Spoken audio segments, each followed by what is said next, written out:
Okay.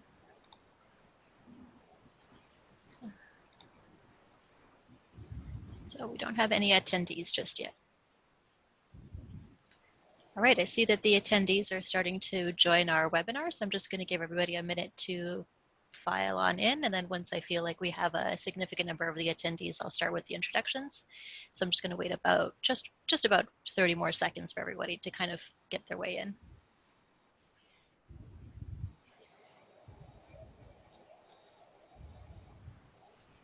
So for, again, those of you just joining us, I'm just waiting for the participants, the attendees, to begin to file into the rooms. So we're just allowing a moment for the attendees to come in. Okay, so it looks like we have stabilized at our number of attendees. So we're going to go ahead and start with webinar. So it looks like we have a good number of attendees here from all over the country. We're glad to have you here. We hope that we're able to provide you with a lot of really useful information tonight. I'll introduce myself. So I'm Yvonne Iwasaki. I'm an associate here at KPA Lawyers, and I'm going to be hosting the webinar alongside with my two colleagues here, Francis Ibana, our licensed paralegal. Say hello, Francis. Hello, everyone. Along with our other associate, Adil Habib, who is also an employment civil lawyer. Adil, say hi. Hey, everyone. Hi. So we're going to go ahead and start with the presentation portion of the webinar. I wanted to remind everybody that this webinar is being recorded, so this will be posted later online in case you've come late or miss anything. They'll all be available for you to see later. Okay, so I'm going to get started with the presentation.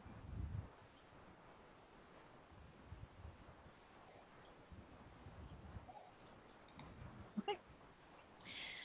So thank you again, everybody, for joining us this evening. We're going to get started with the Small Business Pandemic Survival Guide, again hosted by Adil, Francis, and myself. So our agenda for the evening is to start with a bit of a general introduction. We'll start with some general notes on benefits that are available to small business owners as well as self-employed persons. So I'll be going over that. Then we'll move on to part one of our business webinar, which is going to deal with employment law matters. That'll be about 30 minutes. Myself and Francis will take care of those two items. Then move on to human rights and the duty to accommodate. Just a brief little note in case anybody has questions about human rights matters, which I'll cover. We'll move on to workplace health and safety matters, which will take about 15 minutes, and Adil will be covering that portion. At the last section we'll be covering as the informational piece will be about commercial tenancies, commercial tenancy contracts, the Commercial Tenancies Act, and we'll also be talking a little bit about commercial contracts. And then lastly, we've left a significant amount of time for a question and answer period. We've already received several questions via email, via Facebook Messenger. We've tried our best to compile a full list, but you're welcome to use the Q&A function to ask any questions that you have as we go throughout, and then at the end we'll have a chance to answer all those questions. Okay, getting right down to it. So as everyone's aware, go ahead, Adil. Slides visible? I think some people are saying the slides are not showing up. The slides are not showing up? Okay, I'll just ensure the slides are being shared. I'll reshare them. Thank you for the comments, Adil.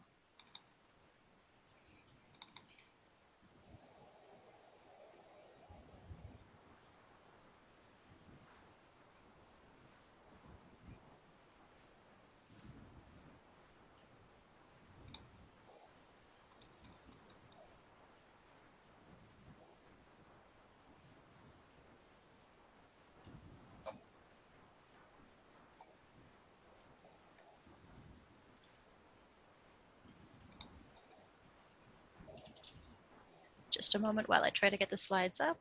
I apologize, everybody, for the delay here.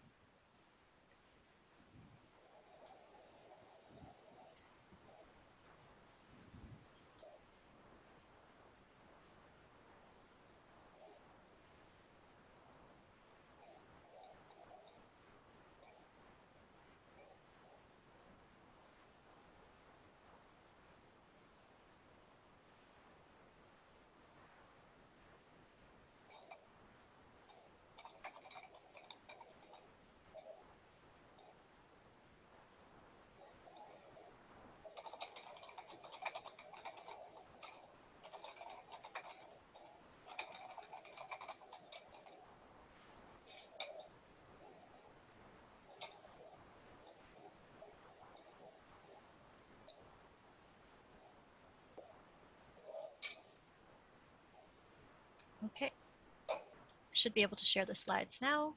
I hope everyone can see our slides now. Is that so? Yeah. Okay, perfect. All right, thank you very much, and sorry about the technical difficulty there. So just a little bit of a general overview that we have here. There is, as everyone is probably well and familiar right now, a state of emergency declared in every province, and while not in the territories, they are still under federal jurisdiction, so they are operating in effectively the same manner. Workplace closures are being extensive, and they've obviously been ordered across the country based on specific provinces' needs as we go on. We have an over 20% national unemployment rate at this time, and current projections for reopening the economy range from the end of June to still March 2022. Yes, it does say 2022 there, but we're looking at optimistic indications from certain provinces that the openings may come earlier. So how are you going to survive while your business is not making income or while we're in this state? There are a couple of options available to you. Option is to manage your business carefully and legally, which is part of what we'll be helping you with tonight. Make sure that you access any benefits that are available to you and get creative with applying those benefits. Pivot your business model if possible, which I believe a lot of businesses have already done, as well as an option is always talk to an insolvency trustee. Okay, so getting into some of the benefits that are available to small business owners. The biggest one that is available right now, which everyone should be familiar with at this point, is the Canadian Emergency Business Account. So this is a business credit availability that's been made available by the federal government as part of their business credit availability program. So the biggest one that everyone's been talking about is this Canada Emergency Business Account, which give you loans of up to $40,000. To qualify, you have to be paid between $50,000 and $1 million in 2019. That's in payroll. The amount's been reduced, I believe it's to $10,000 now. An application's opened as of April 9th, 2020. Hopefully many of you have availed yourself of this already. Two other loan options that are still available to you are the EDC loan guarantee for small and medium-sized enterprises and the BDC co-lending program for small and medium enterprises, which both should be available at your financial institutions. The financial institutions that are offering the CEWS are listed here in the slides, which will be posted later as part of the recording. And a note for businesses that are leasing from the Crown, there's been a deferral on payments on commercial leases and licenses for these until September 1st, 2020. Some other general benefits that are available for small businesses include the deferral of tax payments, which have been deferred both on an income tax level to August 31st, and HST, GST, and custom payments until June 30th, 2020. And your tax filings have been deferred until August 31st, 2020. This is both income tax for personal and corporate taxes. I've done a survey since we're offering this webinar to Canadian-wide businesses on the kinds of benefits and programs that are available to businesses in specific provinces. And I wanted to note here that while the federal government's not offering any grants for small businesses, some of your local provincial authorities may in fact be offering things like tax deferrals. I understand in Saskatchewan, there's a hardship grant for small businesses being offered. In Manitoba, there's a gap protection plan, and in New Brunswick, there's a small business emergency working capital program. So your provincial government may have things available to you specifically locally.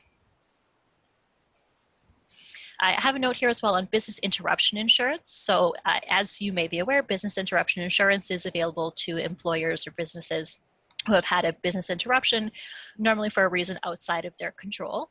This can include things normally like flood or fire, any kind of physical damage sustained by the building, but it may actually apply to stoppage of business that occurred as a result of the pandemic or the state of emergency as well. And so we encourage you to talk to your insurance provider and see if you can make a claim. And lastly, there is still an official petition available for you to sign if you'd like, asking for more relief from the Government of Canada, which we've linked here in our notes. One other thing I wanted to point out as well is that there are benefits available to you as a small business owner, especially if you're a self-employed person or your income comes solely from your business. You yourself may qualify for the CERB if you are self-employed. A reminder that the benefit amount being offered is $2,000 in a 4-week period, and you apply through Service Canada. The qualification criteria have changed slightly since the last time we did this webinar. So the qualification criteria now are that you earned $1,000 or less in a 14-day period for the first period for which you apply for the CERB, and then $1,000 or less in the following 4-week periods that you apply for. Francis will also be going over the interaction between the CERB and the CEWS as it applies to employees of your business. Okay, so moving on to part one of our presentation, which is on employment law for employers. So this we subtitled Managing Employees while Remaining Operational and Ideally Profitable. Just a caveat here quickly that if you are in a unionized environment, we would direct you to look at your collective bargaining agreement. It may give you more different rights than we are discussing here. If you are a federally regulated employee or employer, your rights may also differ slightly, as we'll be focusing on Ontario's Employment Standards Act as our primary form of legislative law. We also are dealing with doctrines that do apply across Canada. Francis will, for example, be covering the doctrine of wrongful dismissal, and I'll be covering a doctrine known as constructive dismissal. These are Canadian-wide concepts, so you can apply them in your local province or territory. And we'd also like to remind you that while we're focusing on Ontario's Employment Standards Act as our basis for laws, your laws in your province may be substantially the same or similar. Okay. So some of the options that you have available to you as an employer are to reduce the hours and wages of your employees in the correct way, as Francis will help you understand, to allow your employees to be placed on emergency leave, which again, Francis will cover, and to allow your employees to take other leaves and other kinds of vacation time, which Francis will also cover. Some of the benefits you have available to you to keep your employees on payroll will be wage subsidies, which I'll cover shortly, and to go over work share agreements or have everyone in your workplace agree to that, which Francis will go over. You can also work towards pivoting if necessary, so you can work towards things like temporary layoffs, temporary workforce reductions, and going virtual or remote, which Francis and I will both cover very shortly.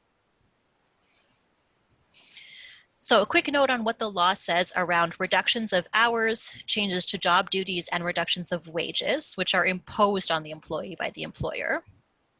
So here we're talking about a concept known as constructive dismissal. So as an employer, if you unilaterally, meaning without the employee's agreement, reduce an employee's regular hours or wages, without their agreement or without their express consent, you may be liable for something known as a constructive dismissal. This is because an employee who experiences a significant change in their employment, such as a major shift in hours, wages, or job duties, may be entitled to refuse to come to work and claim that it's the employer's fault because they've made a drastic change to their agreement. The idea here is the employee signed up for a specific type of job, and if you make such significant changes to the job that it's now wholly a different job or a new job, the employee didn't initially sign up for that. So this is a piece of protection that the employee enjoys at law. Just a note to check your employment contracts to see if the employee has previously agreed in their employment contract to a thing like a reduction in hours, reductions in wages, and also to check to make sure that your contracts of employment don't actually, maybe they don't guarantee a minimum number of hours, maybe they don't guarantee certain shifts. So if you have that flexibility, you can work with inside of that to reduce hours or wages. Or an employee may have previously agreed to a temporary layoff, a reduction in hours or wages, or changes in job duties through their conduct in the past. So now moving on to what do you do if you can't afford to keep paying your employees? So the biggest thing that's come out in terms of payroll assistance is obviously the Canadian Emergency Wage Subsidy Program, which we're going to refer to here as CEWS or CEWS sometimes. This newer wage subsidy is the one that we'll be focusing on. That's the one offering 75% wage subsidies to eligible employers for up to 12 weeks, which can be retroactive to March 12th, 2020, up to a maximum benefit of the lesser of 75% of the employee's wages, or $874. And the Government of Canada has come out with a calculator for that, and I have the link for the calculator, I believe, in 2 slides times. In order to qualify for this CEWS, the employer has to show that there was a 15% reduction in revenue between March 15th to April 11th, and then a 30% reduction in periods thereafter. And the way that you apply for this is through your My Business Account portal on the CRA's website. Just a reminder that there is this second wage subsidy for which employers do not have to apply. It's an automatic wage subsidy. It was announced at the end of March 2020. Under this wage subsidy, the employers are technically reduced the amount of remittance they have to make to the government in terms of EI, CPP, things along those lines, up to 10% of wages actually paid to the employee. And there's no need to apply for this, it's automatically done. Okay, So here's the link we have now to the new calculator that's been put out by the federal government. So right at the top here, that first link that I have, that points out the general information that has come out recently from the federal government about how the wage subsidy will work. And the two biggest takeaways that you can take is that the number and type of eligible employees will impact on the amount that you get, and the amount and type of pay in respect of a period you received before or during the crisis. So what that means is you'll be assessed not only on the number of employees that you have, which makes sense because you're going to be paying 75% of the number of employees that you have in payroll. But you also have to look at sometimes both the pay they received during the qualifying period, so from March till April, let's say, as well as the period beforehand. And then the calculation is based on a lesser amount of those two. And again, a reminder that the maximum benefit amount that you can receive per person is $874. And right here is the actual calculator that's been provided by the government. So I have three quick examples. If your employee has received over $1,129.32 in 1 week, they will just receive you will, as an employer, just receive $874 per week per qualifying employee. If your employee earns under $1,129.32 and has experienced no reduction in wages from January until March 15th, then they will receive 75% of wages actually paid. And the reason that you have to look at the period beforehand is to make sure that there is no reduction in wages here. So I've taken the example of an hourly employee at minimum wage. Here, the CEWS amount that you'll receive for this employee is $420, which is 75% of the pay that they received in the qualifying period. So a 40-hour work week at minimum wage. And then the last example that I have here is if your employee receives $1,129.32 in pay and has experienced a reduction in wages from the wages they earned in January to March of this year. So under this amount here, you're going to take the lesser amount, so whichever amount is the smaller amount, of either the average that they earned from January to March, or of the amount that they earned in the qualifying period. So the example I've laid out again here is, let's say that somebody was working 40 hours a week from January to March 15th, 2020 at minimum wage. So the amount that they would earn was $560 gross a week. If they went down to 35 hours a week, let's say they experienced fewer shifts, maybe they could get one less shift a week, and now they're still at minimum wage, now that they're earning $480 a week. So you here are getting a benefit for them at 75% of their pre-COVID wages, so the wages that they received reduction, or 100% of the wages they're receiving after they've received a COVID reduction, so after March 15th. It's whatever the smaller amount is. So either 75% of pre-COVID or 100% of after COVID, but it's the smaller amount. And this amount is going to be paid to you as the employer. Okay, so that takes care of my employment law portion. I'm going to pass it over now to Francis to take over the second portion of the employment law piece. So Francis, go ahead. Awesome, thank you so much, Ivana. So I'll be going over what wrongful dismissal is. So similar to constructive dismissal, wrongful dismissals are often called dismissal without cause. So there is no reason why the employer terminated the employment, and then the employee is entitled to something called notice or pay in lieu of notice. So what is pay in lieu of notice? So in Ontario, the Employment Standards Act provides minimal rights and responsibilities to employers and employees in Ontario. I know of many other people from different provinces are watching this webinar, and many of the provinces do have similar statutes or legislations that discuss the employers and employees' rights, just like Ontario. Additionally, there's something called common law. Common law is throughout all of Canada, and it's the same thing. It applies here in Ontario. There could be rights for employers and employees at common law. So this is wrongful dismissal. It's different from something called a just cause dismissal, which, for example, an employee was terminated because of harassment, because the employee was absentee. He wasn't at work. The employee abandoned their job. So those terms would be for just cause dismissal and not be entitled to the notice or pay in lieu. So additionally, the orders in the for non-essential services have caused many of the employers to shut down the workplaces let go employees, whether that's going to be for temporary layoffs or as they terminated them. So this has caused employers to be exposed to lawsuits. Next slide, please. So as previously mentioned, how much notice or pay in lieu do I need to provide my employee? So if you do need to terminate because there has been a reduction in work, cost cutting, the overhead expenses, the employees are entitled to something called notice or pay in lieu. So notice is either providing them the notice before that they are being terminated, or paying them at the outset of what they would have received during that notice. So the Employment Standards Act governs that in Ontario. Like I said, there are different provinces have different legislations that govern it.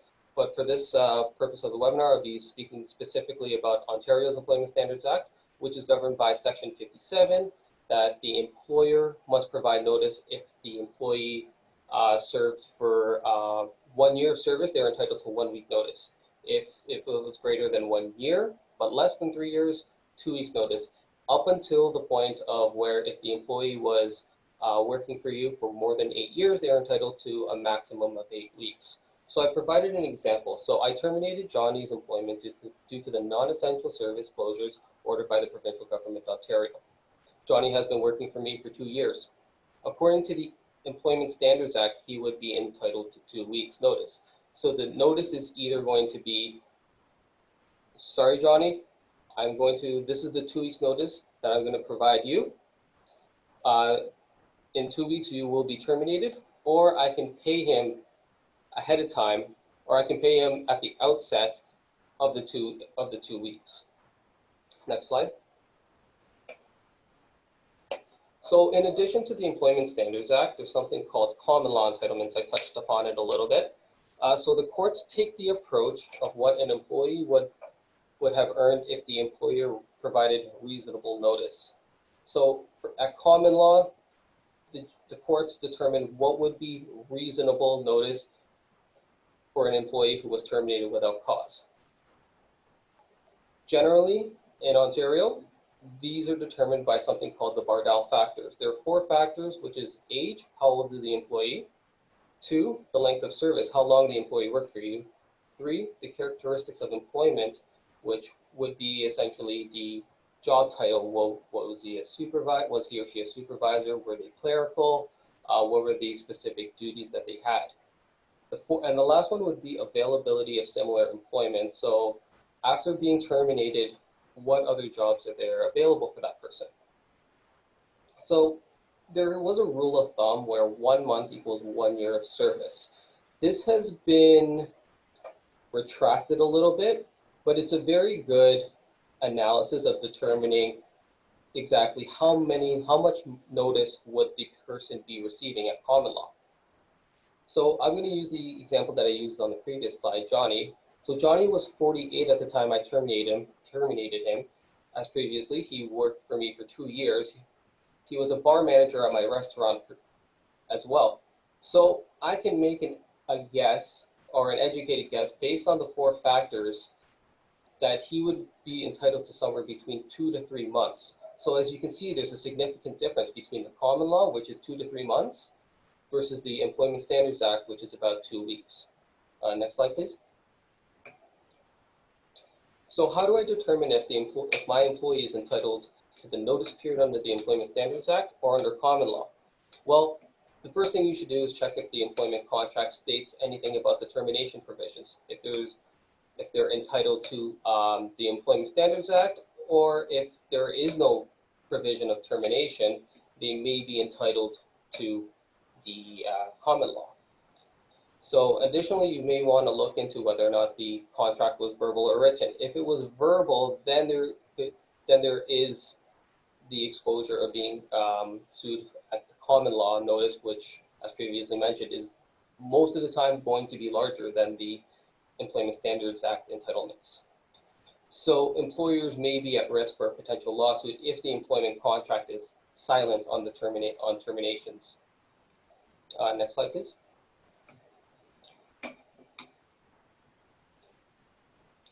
So next I want to talk about options to reduce the workforce. So as I just discussed, those were terminations, completely that the employment contract is over. So additionally, there are many options that employers can take into reducing one's workforce. So one of the more common ones recently is the temporary layoffs. As Ivana has mentioned, it's a separation between an employer and an employee that occurs through no fault of the employee with the intention to rehire. So I'll discuss temporary layoffs later on, but I'll just want to go through some of the other ones as well. So another key one is the work sharing program, which is funded by the Government of Canada. It's a three-pronged agreement between the employer, the employee, and the Government of Canada. There has to be an agreement between the employer and employee that the employee would take a reduction in hours, wages, in some sort of amount that's dependent on what the employee agrees to, and then any difference between what has been reduced by, employment insurance would subsidize the rest. So that is one option. Another option is something called voluntary agreements between employer and employee to reduce hours, wages, and etc. So another key thing that employers have been doing is having an agreement between the employee and the employer to reduce the amount of hours they work. So say if they work a 9 to 5, Monday to Friday, reduce it from say Monday to Thursday, 9 to 4. So in all of these, employers should still take note that that these agreements should all be in writing and some sort of consideration should be exchanged. So not only that, employees have to agree to this. If the employee doesn't agree to this, it could expose employers to being sued for either constructive dismissal or termination without cause. So all of these voluntary agreements should undertake the principles of contract law, that there has to be some sort of offer, there has to be consideration and acceptance. So a consideration in this case would be that if you reduce your hours now, I would provide 1 week paid leave. So as you can see, there is some sort of take back. So if you reduce your hours, I'll give you something in the future. Next slide, please.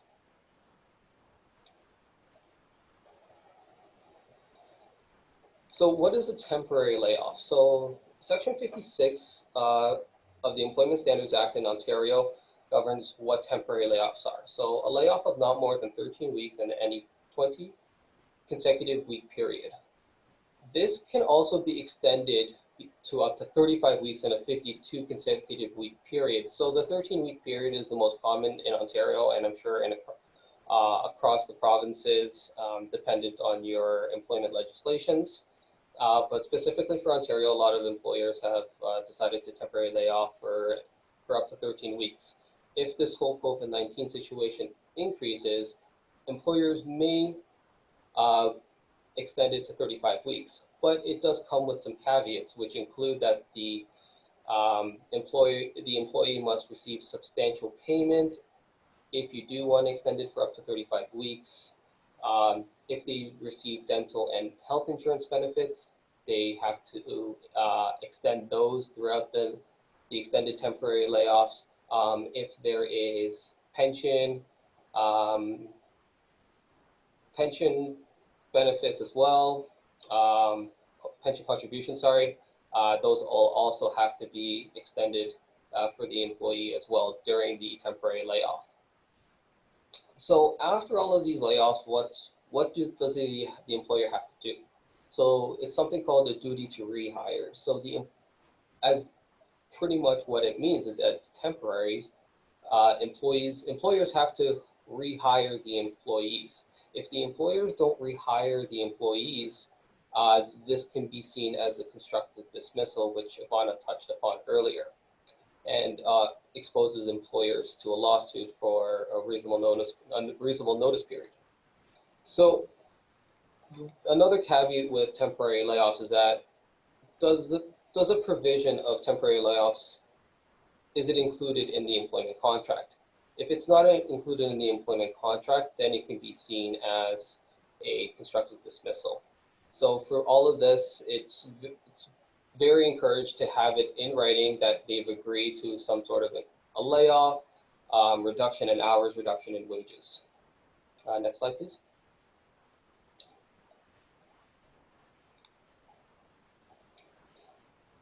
So I want to talk about CEWS and CERB with temporary layoffs.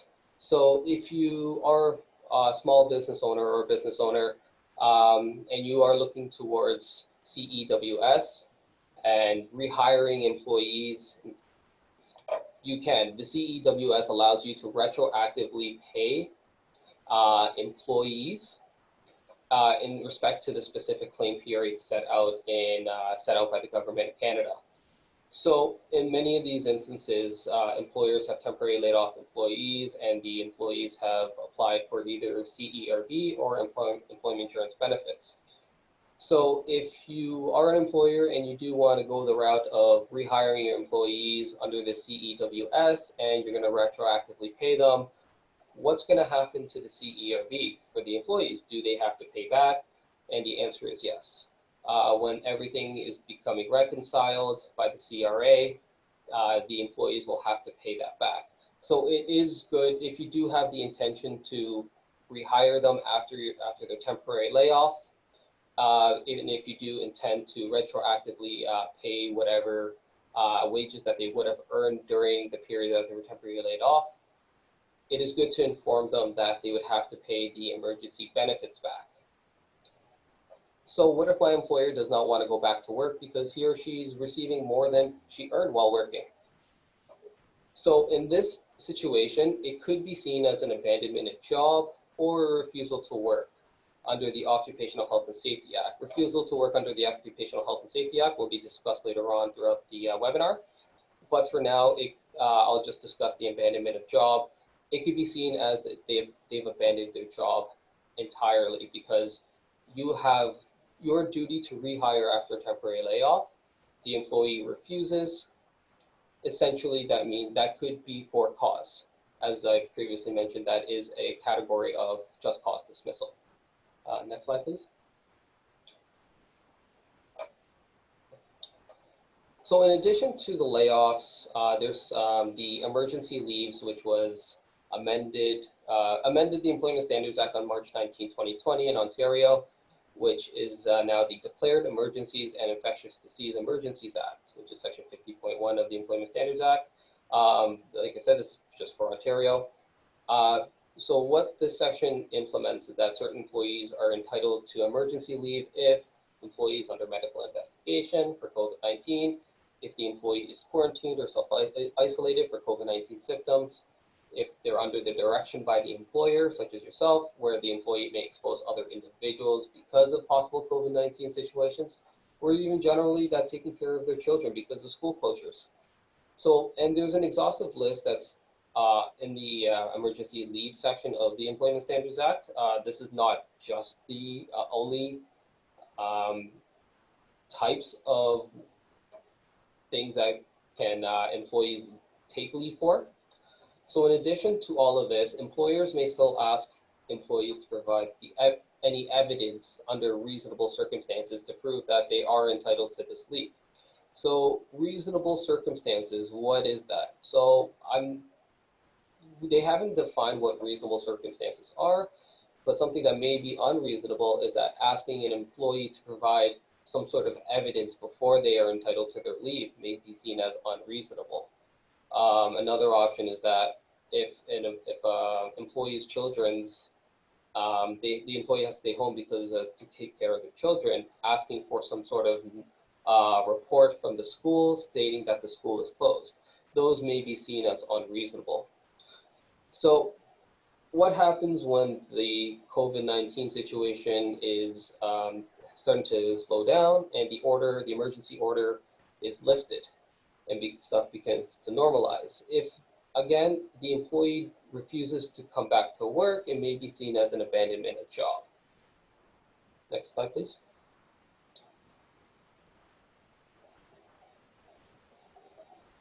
So in addition to the emergency leave, there are additional leaves in the Employment Standards Act, which does include pregnancy leave, sick leave, parental leave, family medical leave, family caregiver leave, bereavement, and approximately 6 other types of leave. So not only that, if you don't fall into this category of leaves, of the emergency leaves, there are just the general leaves. So say if you're pregnant and you need your entitlement to leave, you're still covered.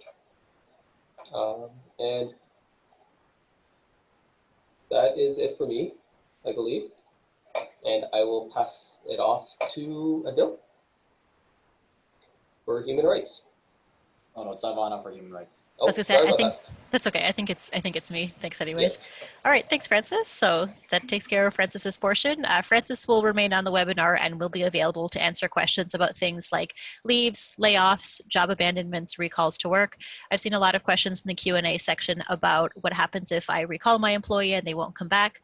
So I'll go through all those questions that we haven't answered in text at the end. So Francis, hang on and keep an eye on the questions, please. For sure. Thanks.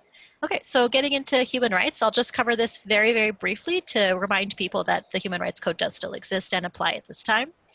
So as I just said, the duty to accommodate, which is the duty of an employer to ensure that the employee is not discriminated against or is provided reasonable accommodation in the workplace for things like if they have a disability, that right continues. And a reminder that the duty to accommodate continues whether it's for a physical disability, any kind of mental health or disorders or issues that an employee might have, on family status, which includes whether or not someone is a parent or whether or not they have children. And religious accommodation also still applies. So just to clarify a little bit more, the duty to accommodate means that if an employee has any one of these things that I've listed here, for example, they practice a specific religion, they have children, they have any kind of mental health disorders or troubles, or they have a physical disability, and they require the employer's assistance to be able to do their job, which is known as accommodation, the employer has a duty to give this assistance to the employee up to the point of what's known as undue hardship, which means that sometimes you may have to go out of your way to assign certain duties to just this employee. It doesn't mean you have to create a position for the employee, and it certainly doesn't mean that you have to spend money or lose money on the employee.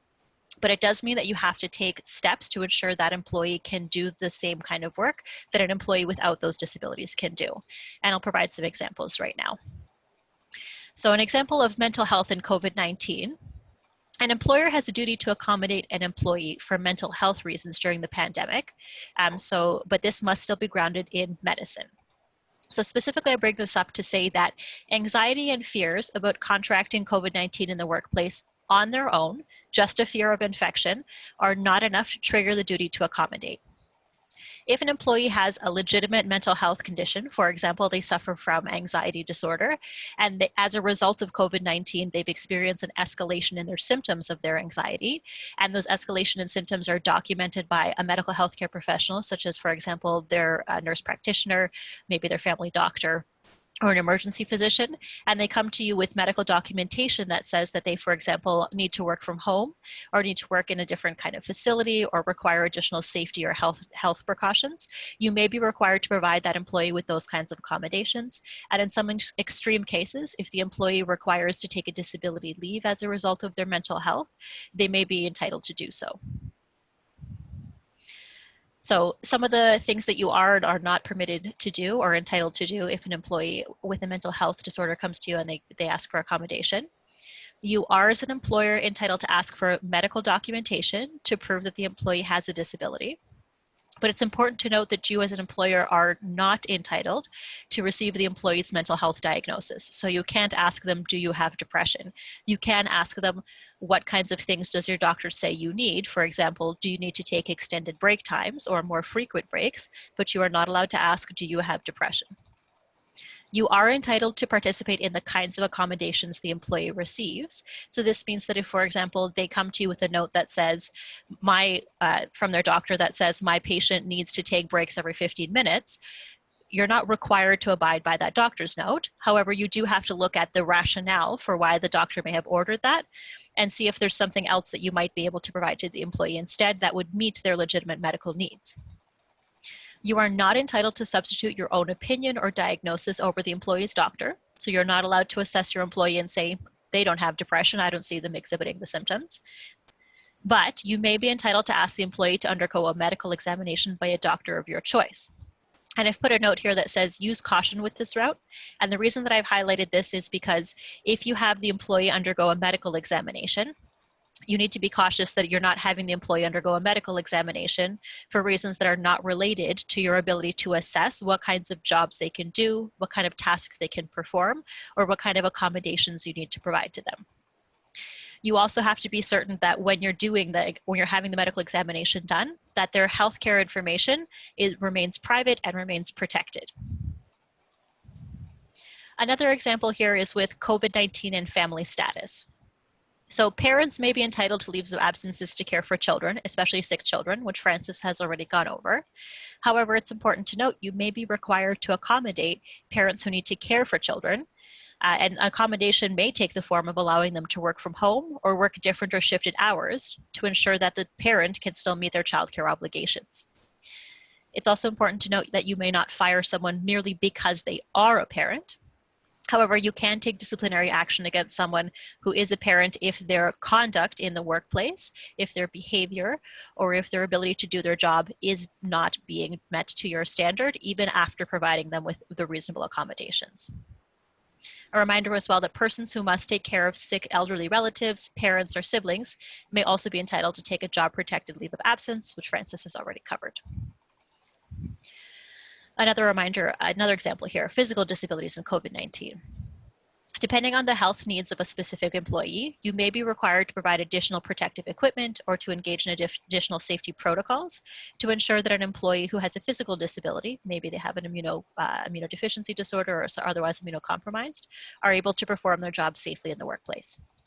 Again, a reminder that this is only triggered, this duty to accommodate, if your employee provides you with medical documentation, which supports that they have a need for you to provide these accommodations.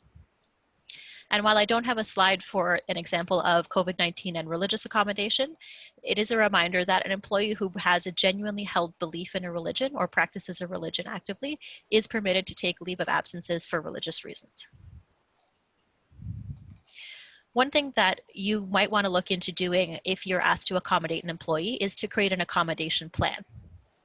An accommodation plan is a plan that you develop with your employees that specifically outlines what the accommodations are that you're providing to an employee based on their medically proven or family status needs. Accommodation plans only need to be in place for as long as an employee exhibits a disability or as long as the employee requires an accommodation. The accommodation plan may come to an automatic end if the employee's medical documents specify that there is a temporary disability and signify that there is an end date for the disability, or specify what's known as a return to work date.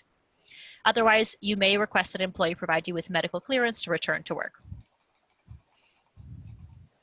All right, that's it for my short note on the duty to accommodate under the Human Rights Code. I'm going to be turning it over now to Adil for health and safety obligations and rights during COVID-19 and the Occupational Health and Safety Act. Adil? Thanks, Ivana. So I know the province of Ontario has been looking at reopening businesses and sort of getting back to reopening the economy, but there are health and safety obligations and rights that need to be sort of followed and understood, and that includes the right to refuse unsafe work. Next slide, please, Ivana.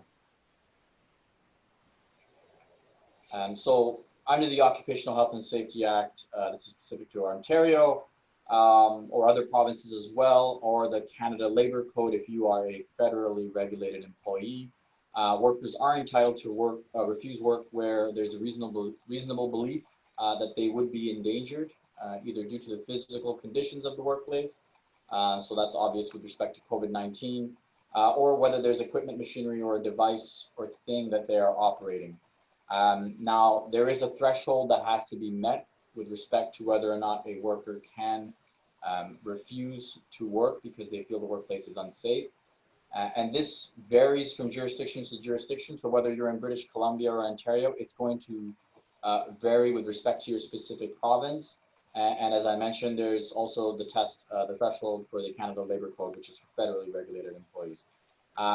It is, however, consistent that workers don't need to prove that they are at actual risk to initiate a work refusal. It can be a subjective belief, but there does need to be specific reasons that relate to the workplace as to why they believe they're at risk. Next slide, please. There are, of course, prescribed workers such as firefighters, police officers, and certain healthcare workers. Thank you very much for your service, but in those circumstances, they do not or will not be entitled to refuse unsafe work. And this is generally because there is an inherent, it's inherent in their work or normal condition of their employment that those risks exist, or where their refusal to work would directly endanger someone's life, health, or the safety of another person. So that's again for prescribed workers and specific to them. Next slide, please, Alana. So with respect to employers, there is an inherent obligation to protect the health and safety of your workers. And so where an employee is refusing to work because of unsafe conditions, there are investigation obligations as well as reporting obligations and a process that should be followed. Primarily, you want to have an investigation with your health and safety rep, with the refusing employee. You want to record the circumstances of the work refusal as well as any investigations that have taken place. And if necessary, provide remedial actions to take care of sort of the risks that the employee is asking to be fixed. Where the employee is continuing, to refuse work because they feel this is unsafe, especially with COVID-19, a government health and safety inspector must be notified, and they will, take on a site visit, and they will determine whether or not the refusal is warranted or not. And so where the inspector believes the threshold has been met, and again, this will vary whether you are under the federal regulation or whether you are under your own province's statute, there is an expectation that the employer then remedy the situation. And where they feel that they haven't met the threshold, the employee is expected to return to work. Next slide, please. So typically you want to rely on the Health Canada guidance, and of course that's changing as we flatten the curve and as we proceed through the pandemic. Previously, when there was the SARS issue, and airport staff had requested or refused to work because they were scared of contracting SARS. In those circumstances, safety inspectors deemed that there was a low risk and there were measures in place. Obviously, COVID-19 is an entirely different monster. Airports have effectively been shut down. You only have essential services operating, and there are strict requirements with respect to PPE and protective measures being in place, as well as sanitation and cleaning and disinfecting measures to be in place. And you have to rely on what your municipality, the province, is saying, as well as the Public Health Agency of Canada, to make sure that workplaces that are open, that they're following the proper guidelines. Next slide, please. Some of the restrictions that have been put on individuals in the workplace. Obviously, individuals that are returning from travel, there's been significant time now since the measures were in place. But if you are one of the few people that are returning from travel, there is still that requirement to sort of self-isolate for 14 days. If you haven't been traveling, but you are symptomatic with mild symptoms or above, you should be staying at home. Contact your public health authorities and follow their directions with respect to testing as well as self-isolation at home. Obviously, everybody else is encouraged to social distance. That includes facilitating remote work arrangements, or even if you are an essential workplace, rearranging the workplace so that there is minimal contact with other employees, or if other members of the public, if they are allowed to attend. And of course, at all times, everyone should be promoting good hygiene, frequent hand washing, sanitation, and also disinfecting high touch areas in workplaces that are continuing to operate. Next slide, please. So some examples that cropped up. Now, these were before the emergency was declared. This was with respect to TTC employees. They were concerned with respect to deep cleaning of streetcars not being taken place. At that time, the threshold was not met, and workers were asked to return to work. The TTC had taken measures with respect to deep cleaning, including increasing the frequency of deep cleans. But also it's been less applicable because less people have been using public transportation given the rest of the measures that have taken place. And another example was with respect to Windsor Automotive. Employees were refusing work at an assembly plant. And again, even there, they had not met the threshold. However, March 18th, along with several other automotive manufacturers, there has been a suspension of all operations with respect to automotive assembly and manufacturing plants, not only in Canada, but across the world, as some of you might be aware. Next slide, please. So in terms of workplace health and safety, it's essential to stay proactive. As this province and other provinces look to sort of bring businesses back and try to reopen the economy, you have to make sure that protective measures are in place, whether that means having protective equipment or restricting personnel in specific areas. You want to stay up to date with the Public Health Canada guidelines and ministry instructions, as well as your province, as well as your municipality, with respect to making sure that health and safety measures are in place. You want to be vigilant with investigation and reporting obligations where someone is refusing to come back to work. Just because the province says, look, these businesses can stay open doesn't mean an employee cannot refuse work. And if that is raised, make sure you are following the process and you're getting the ministry involved in your jurisdiction. Next slide, please. Another topic I'll be covering is WSIB. This is specific to Ontario. These are insurance premiums that are paid on every $100 of insurable payroll.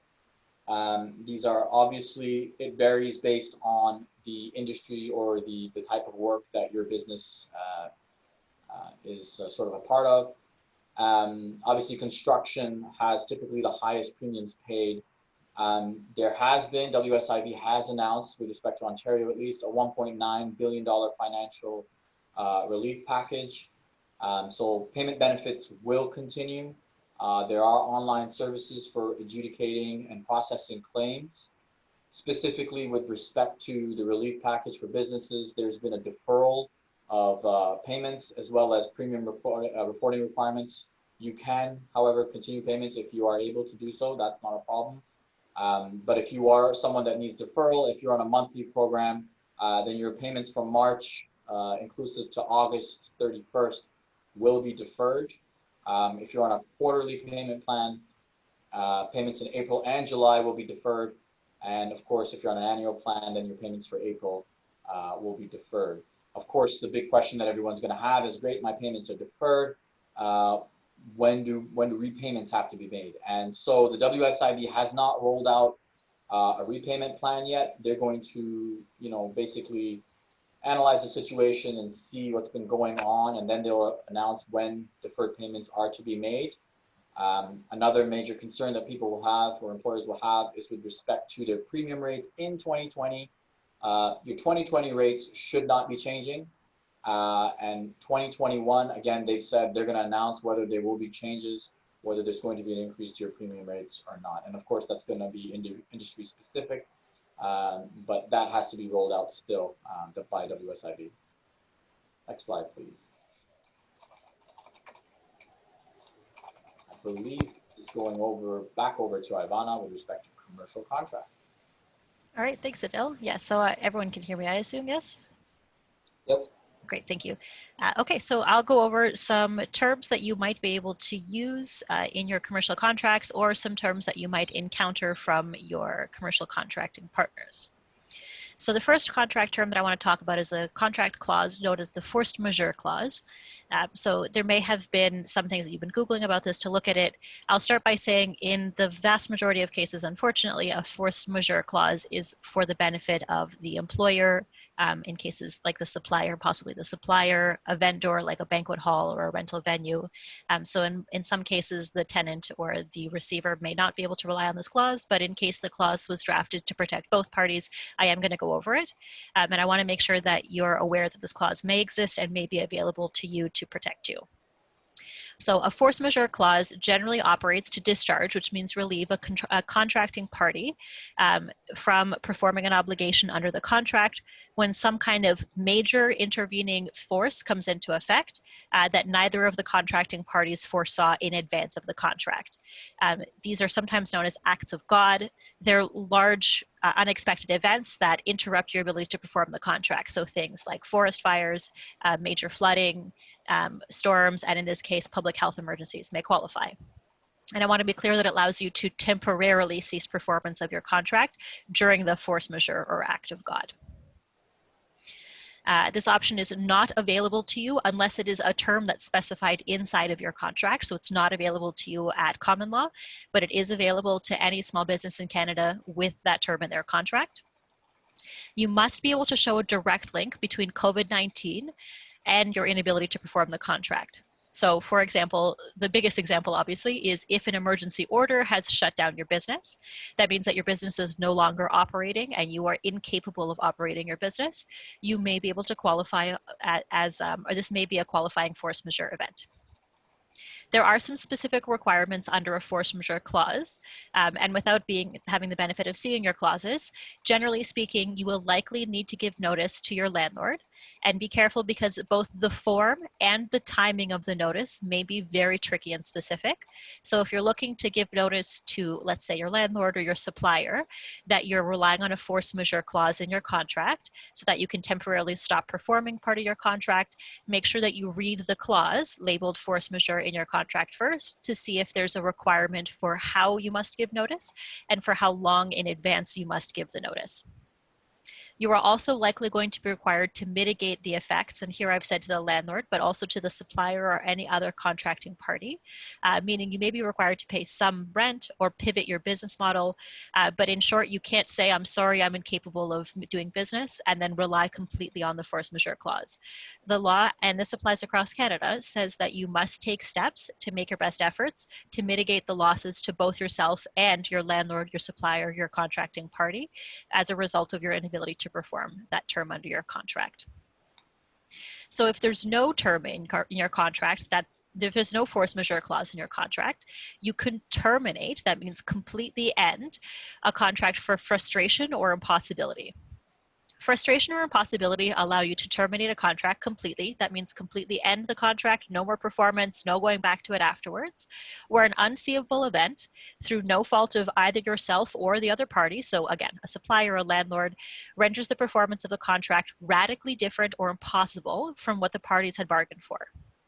Now, this is going to be difficult to prove in most cases because you have to prove that it's going to be frustrated or impossible to perform the contract for the rest of the contract term.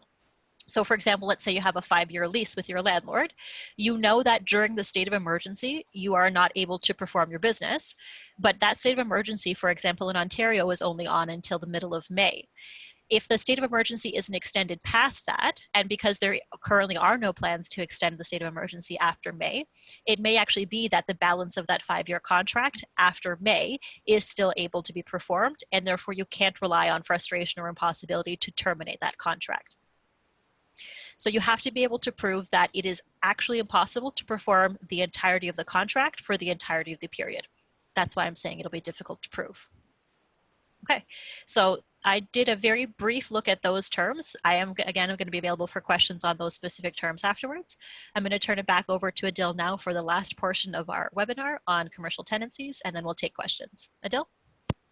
Thanks, Ivana.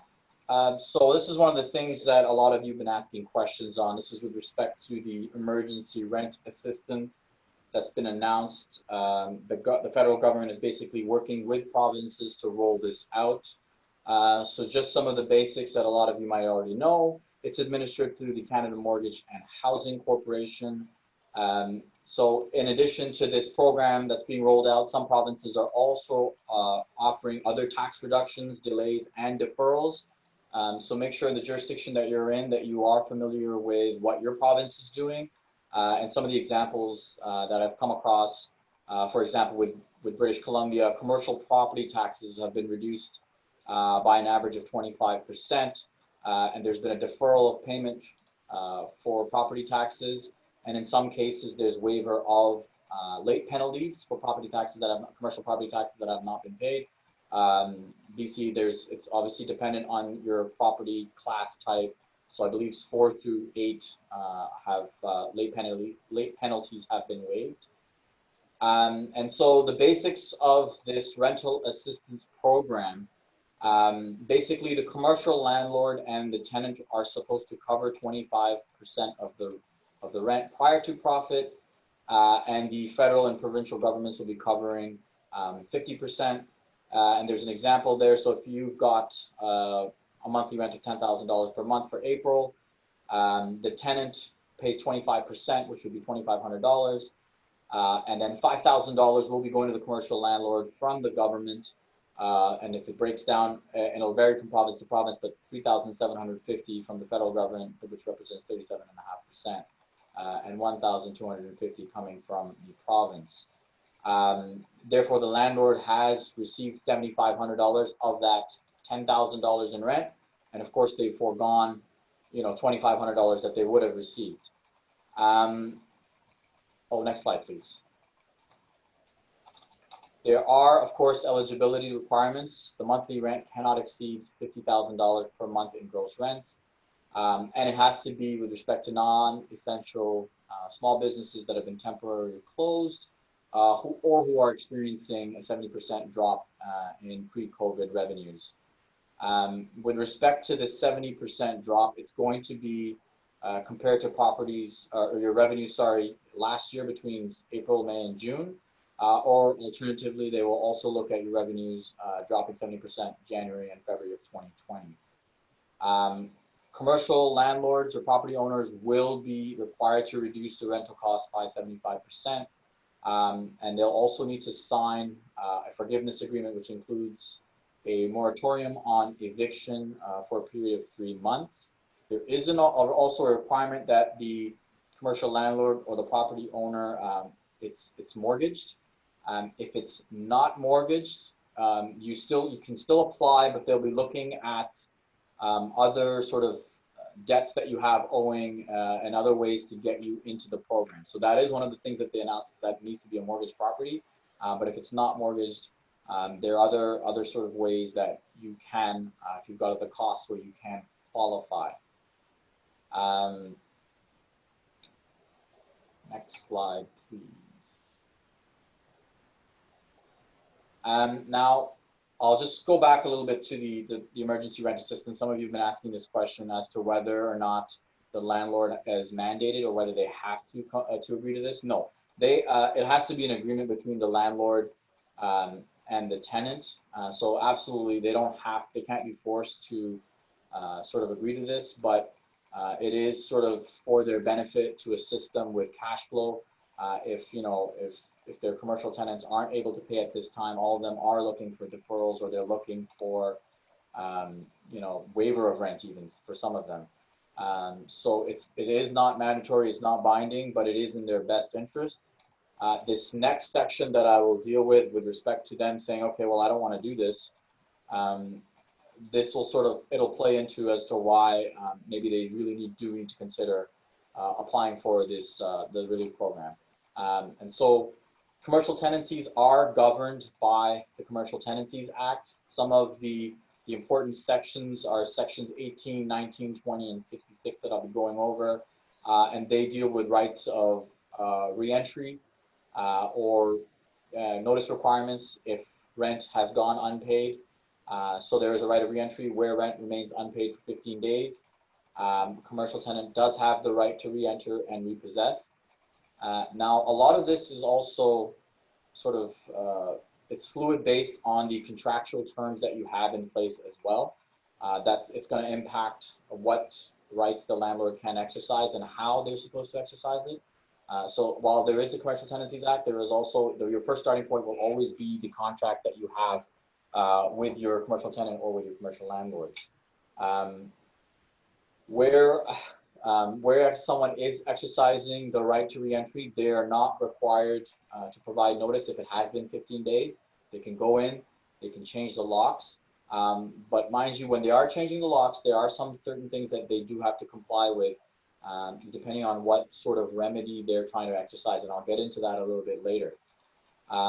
As a commercial tenant, Section 20 does give you the right to relief.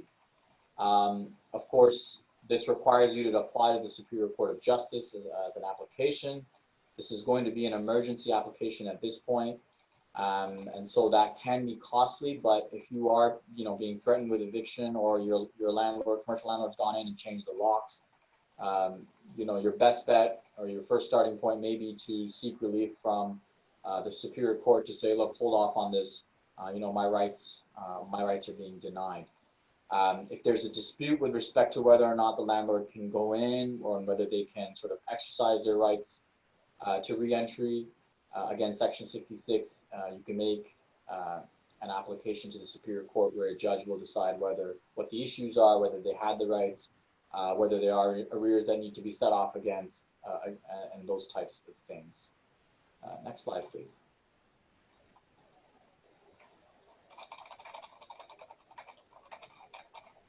Just continuing on, there's also the right to distress, and this is where the commercial landlord is threatening to go in and seize your property.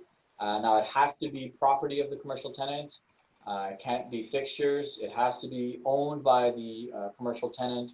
So there are specific guidelines, and if your commercial landlord is threatening this, or if you are a commercial landlord that wants to exercise these rights, you need to be very careful and make sure that you do have legal advice from a lawyer with respect to how you can exercise these rights. If you have gone in, you have to wait 5 days before you exercise the rights of distress, and you have to provide notice to the commercial tenant. And notice has to be very specific. It has to have, the breach that's sort of taken place, and the timelines that they have to sort of remedy and pay the arrears. If it's been after 5 days, you can't just go and sell it. You need to get 2 sworn appraisals before lawfully selling, so you need to be careful there as well. And if there's any proceeds of sale that are in excess of the rent that's owing, again, it goes back to the owner upon demand. So there are very strict procedures when a commercial landlord is exercising either reentry or distress. They need to be very careful. Distress has to be reasonable, otherwise they can be liable for damages. Distress also cannot be unreasonable, and there's a lot of case law with respect to that. So if you are a commercial landlord and you are trying to sort of move on your commercial tenant, you need to be very careful. You need to make sure that you're complying not only with statute, but also the terms of your contract. Next slide, please.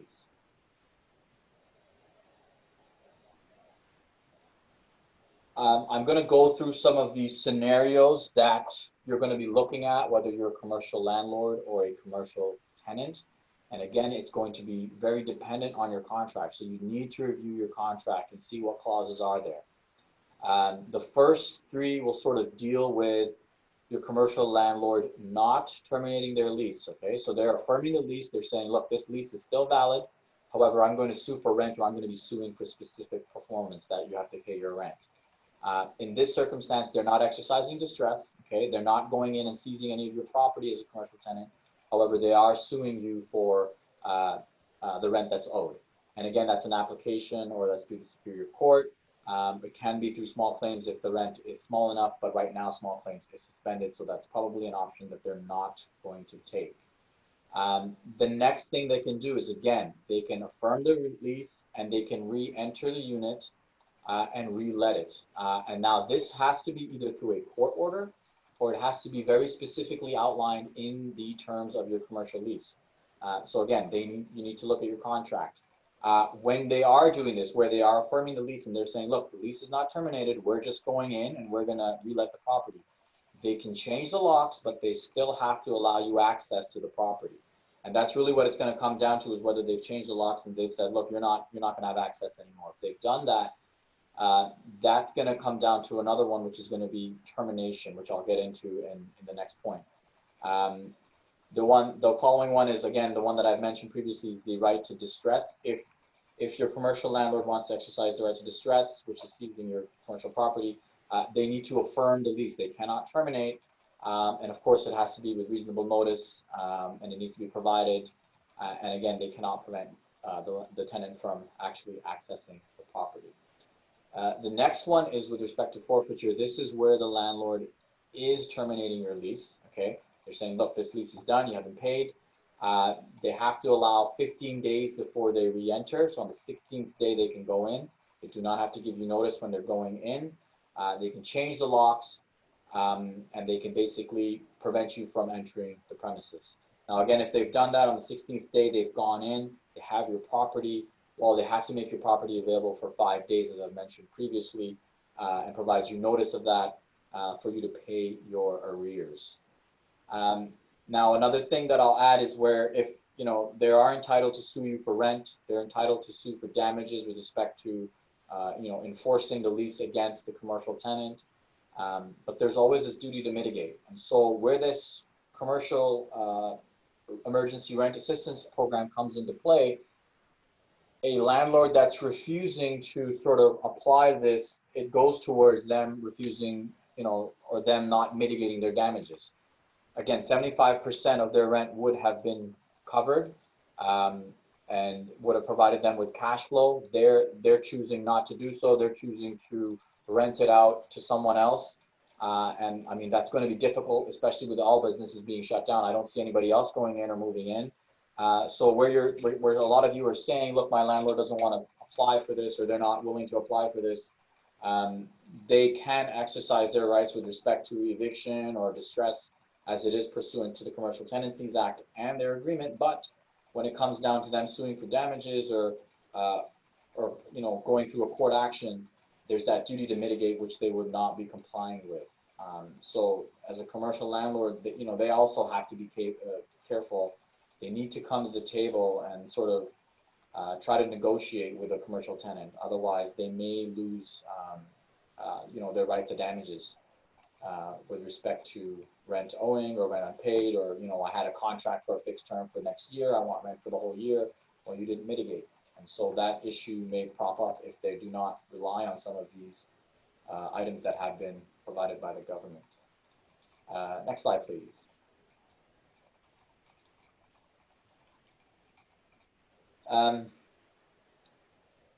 So what you can do if you can't pay, this is for commercial tenants. You'll always want to go back to your agreement, see if you have a force majeure clause that provides you some form of relief while this pandemic is going on. You can make a claim for business interruption for insurance providers. This is the two things that Ivana had talked about previously.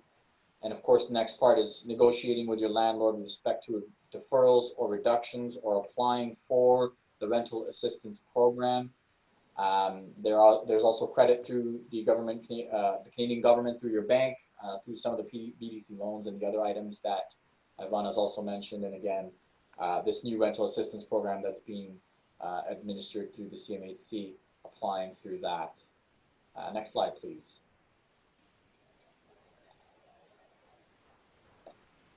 So commercial tenants, commercial landlords, it's prudent that everybody act reasonably. You want to take a course of action that's seen as being reasonable in this pandemic. Judges will make orders that are seen as just in all of the circumstances. So this is a novel situation. Some of the case law that may have been applied previously, may have favored commercial landlords, but in light of this pandemic, it can go the other way. So the best thing, or the most prudent thing to do, is come to the table, negotiate with your commercial tenants, negotiate with your commercial landlord, and figure out what is the best course of action for both of you to sort of, to find a mutually beneficial resolution. And sometimes that may require that you need legal assistance. Maybe you need to get a lawyer involved. They will probably have their lawyers involved with respect to the commercial tenancy, and you might have seen notices from lawyers. And it's a negotiation. And so you have to be active with it, and you have to try to find a mutually beneficial solution for both of you, okay? Next slide. I think we're going to open up for Q&A. Yeah. Portion of our webinar. We are now at 7:45 Eastern Standard Time, just in case anyone's joining us from the East or West Coast or somewhere in the interior. We're going to move on to a Q&A session now. So I'm going to start with questions in the Q&A section of the Zoom webinar. I'll check back on the chat to see if there's anything in chat, but please make sure. And then we also did receive some questions in advance via email and via Facebook comments, so we'll get to those questions as well. So Francis, I'm going to start with the two most common questions that we have that I've seen so far. So the first one is, could you just reiterate what happens if an employee has been laid off, but the employer would like to rehire them now under the CEWS program? Yeah, so if the employer would like to rehire them under the CEWS program, they would have to retroactively pay any wages that they would have earned during the temporary layoff. And then in this realm of when they were temporarily laid off, any funds that they received under the CERB, they would have to pay back the CRA. In this situation, this has been a common question, like Ivana said. The employee would, it would be mandatory because it could be seen as double dipping, that the employee is trying to receive wages from his or her employee, and as well as take advantage of the CERB. And yep. Okay. Now preparing to reopen their business, and they've contacted their employee and they're trying to recall their employee to work. So the employee was placed on a temporary layoff, a temporary reduction hours, something like that. So now the employer has recalled the employee. The question here is, what happens if my employee refuses to return to work? So there could be a few reasons why the employee refused to return to work. One of the main reasons is the safety of the workplace, and this is dependent on workplace to workplace. Adil has brought up the occupational health and safety. So one of the rights that employees have is the right to refuse unsafe work. So in this situation, someone called an occupational health and safety officer would get involved to assess the workplace for the safety of the workplace, to ensure that the employees are reasonably safe within the confinements of the workplace, whether that's going to be in the retail, whether that's going to be in manufacturing. And then once the occupational health and safety officer establishes that it is safe, then the employee would then have to come back to work. If the employee doesn't return back to work and refuses altogether, this could be seen as job abandonment and therefore just cause for dismissal. Okay, thanks, Francis. So we have someone who's raised their hand, so we'd like to let them.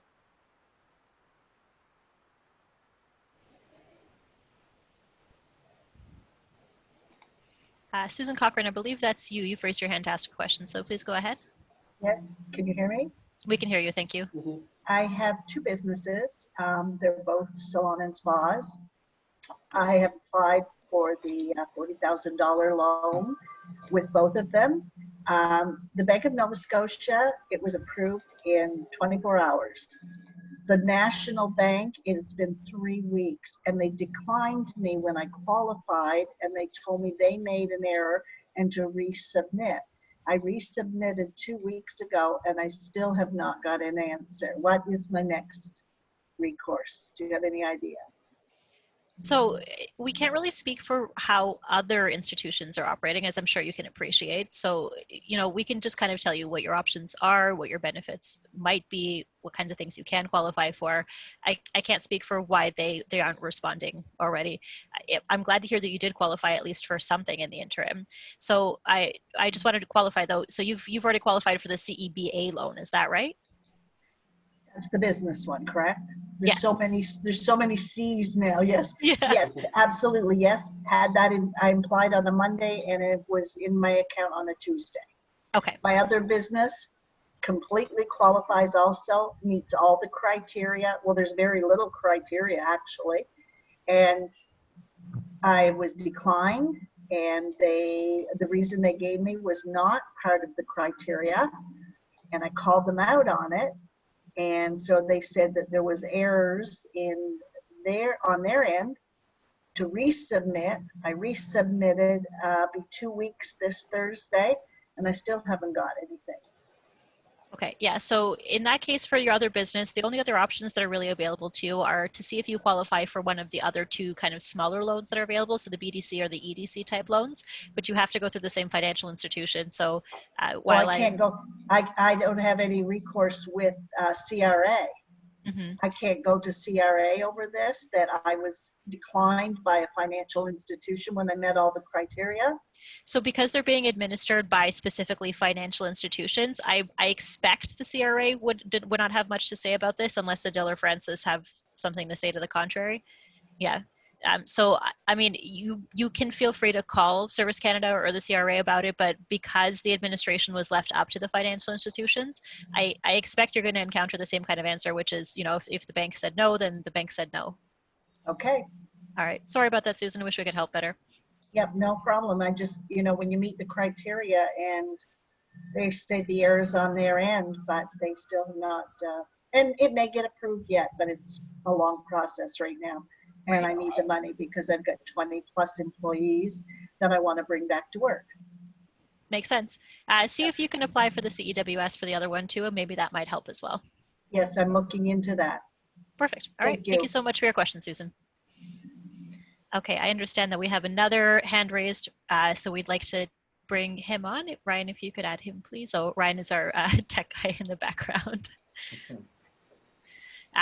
Okay, so we're ready for your question, please, Mr. Patel. If you could go ahead, we can unmute your mic and then you can go ahead.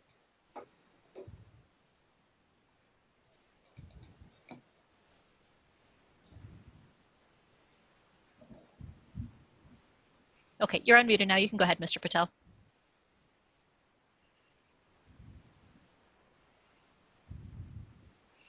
Okay, so we're not hearing your audio on this end, so I'm going to close down your question period just for now. If you'd like to ask your question again, you can just raise your hand again. We'll call you back up.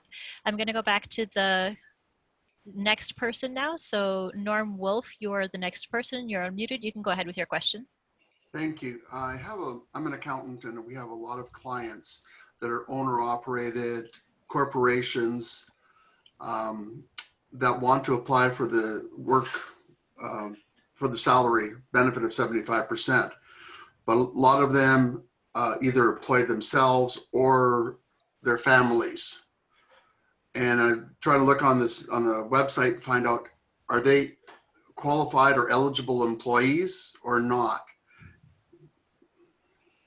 So, okay, so your question is, do they qualify as eligible employees? So yes. My understanding is there's a distinction between arm's length and non-arm's length employees. So non-arm's length employees qualify under the basic rules. So if you're under a certain amount, basically for them, it's you earn either the lesser of 100% of your pre-COVID layoff wages or 75% of your during COVID wages, up to a maximum of $874.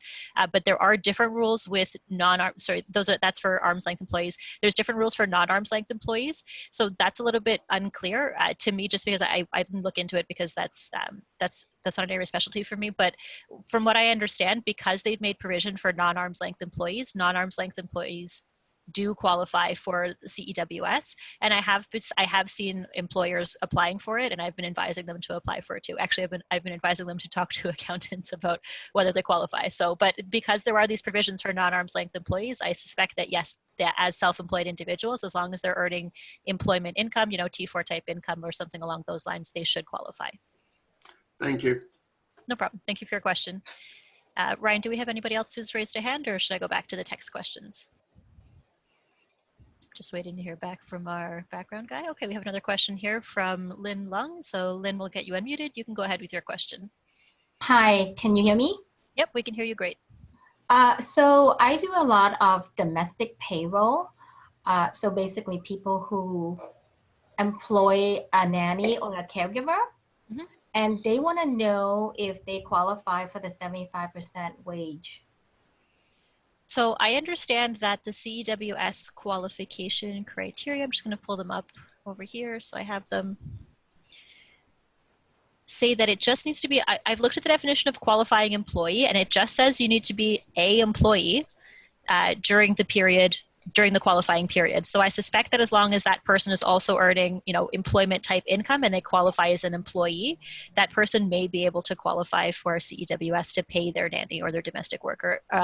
Francis, you look like you're nodding your head. Would you like to add to that?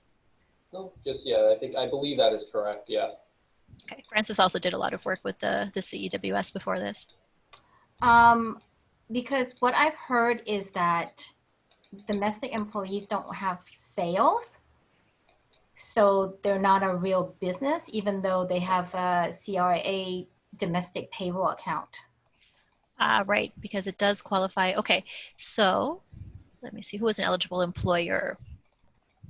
Yeah, so it says you have to have experienced an eligible reduction in revenue in order for the employer to qualify for CEWS. So I suspect that actually you're correct on that front then, because they haven't experienced a reduction in revenue, the employer might not qualify. The employees are employees, but you're right, the employer would not qualify for that. So what if an employer still has his or her job and, what if an employer income, which is revenue, has been decreased by 30% and they're still paying their nanny or caregiver, would they qualify then?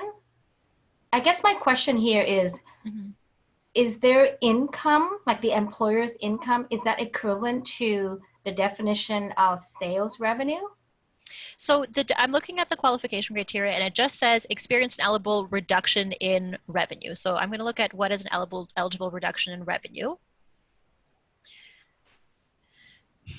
Okay, so it says revenue. So I suspect that because we're talking about revenue and not income for the employer, where an employer of the domestic employee is, let's say, their corporation or their sole proprietorship or some other business entity, and that business entity has experienced a reduction in revenue, in that case, the employer would qualify for CEWS. But if it's an individual, having an individual's contract with a person, I suspect that the employer in that case, because they don't have revenue as an individual, may not qualify for CEWS.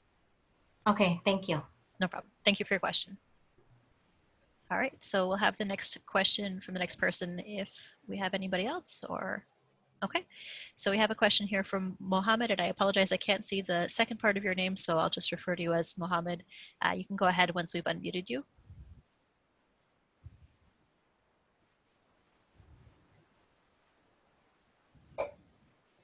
Okay. Hello. Mohammed, you're unmuted now. You can go ahead. Yeah, can you hear me? Yes, we can hear you fine. Okay, my question is basically, my last name is Sulaiman, actually Muhammad Sulaiman. So basically, I'm a real estate agent. I have a small office, which is other than my broker's office. So we are two of us working with the team. So I have office expenses. And at the same time, we lost the business during this. So what category are we going to fall as a commission agent? And can we claim the office expenses or any other business losses? Because I'm kind of lost. I was reading a few times, but I can't figure out what category we're falling in. Sure. So you're asking if you qualify for CEWS or CEBA. So are you looking for the loan or the wage assistance? What benefit are you looking to qualify for? Not for the loan. I'm just thinking about an office rent subsidy or support, or the business loss. How we're going to get it, like in last 2 months and almost like no business there. We cannot go out and cannot do any businesses. Mm-hmm. Right. So we're talking about specific benefits that you might qualify for. So right now it sounds like because you don't have employees, or do you have employees like on a payroll with EI remittance and CPP remittance? Do you have employees like that? No. Okay, so you wouldn't qualify for the Canadian Emergency Wage Subsidy in that case, and it sounds like you're not interested in applying for any of the loan facilities. Is that right? No, not Okay. the loan facilities. Yeah. Okay, so the only thing that's really available to you is what Adil's been talking about. So the commercial landlord rental program. Adil, do you want to talk about how Mr. Mohammed might qualify for this? So if he's got if it's the mortgaged commercial landlord that they're in a lease agreement with. You said are you a real estate brokerage, you said? I'm a real estate agent, yeah. Okay, real estate agent, yeah. Okay, so if you've got a lease agreement with a commercial landlord and the property is mortgaged, and in some circumstances it might not be mortgaged, they might themselves be a tenant and they're sort of subleasing to you, so it's going to depend on what that arrangement is.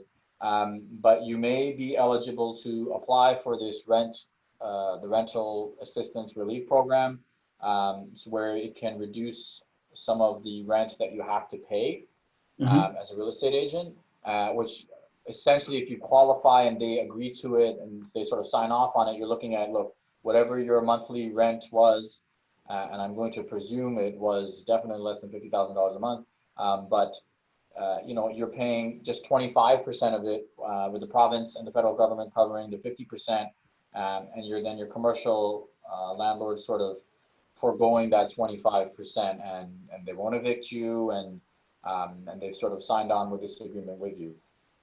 Now, if they're not willing to do that, then it's going to, again, fall back on the Commercial Tenancies Act, but also what the commercial lease has with respect to what they can and cannot do in enforcing their rights. So it seems like you may have an opportunity to sort of reduce some of your costs with respect to rent. Now, if your commercial landlord is not a mortgage property owner, they can still apply through the CMHC and see what other costs, utilities, and those types of things that they are incurring to provide you with that reduction down to 25% of your monthly rent, in terms of sort of some of the financial packages that you can you know, look at for assistance. Does that sort of help with your question? Yes, thank you, Adil. Yeah, that's help on that. And the second part, so am I going to be qualifying CFRB 1 or no? So for the CEBA, that depends on if there's been a reduction in revenue and if you have a qualifying amount of payroll. Because you don't have a qualifying amount of payroll, CEBA loans probably not. For CERB for yourself, you have to make either you have to have lost your job as a result of COVID-19, or you have to either make less than $1,000 in a 14-day period to qualify for that for yourself. So I assume that hopefully, as a real estate agent, you're still making more money than that. Yeah, that's true. That's true. Yeah. So I'm not following. Okay. Thank you so much. Thank you, Adil and Vana. Thank you very much. No problem. Take care. And just in case anyone hasn't seen, we are going to just finish up with everyone who has hands up right now, and then I'll be going to text questions. And a reminder that afterwards you'll be sent booking links. We're offering pro bono free consultations right now during COVID-19. So for your specific circumstances, you can always call us and get more focused, targeted advice afterwards. So we're going to bring on the next hand raised person. So it's Alina Vasilieva. So Alina, once you're unmuted, you can go ahead. Alina, you're unmuted. Go ahead, please. All right, Alina, we hear that you have audio, so we're hearing you, but we don't hear your voice very well. Could you just try again, speak a little closer to your mic?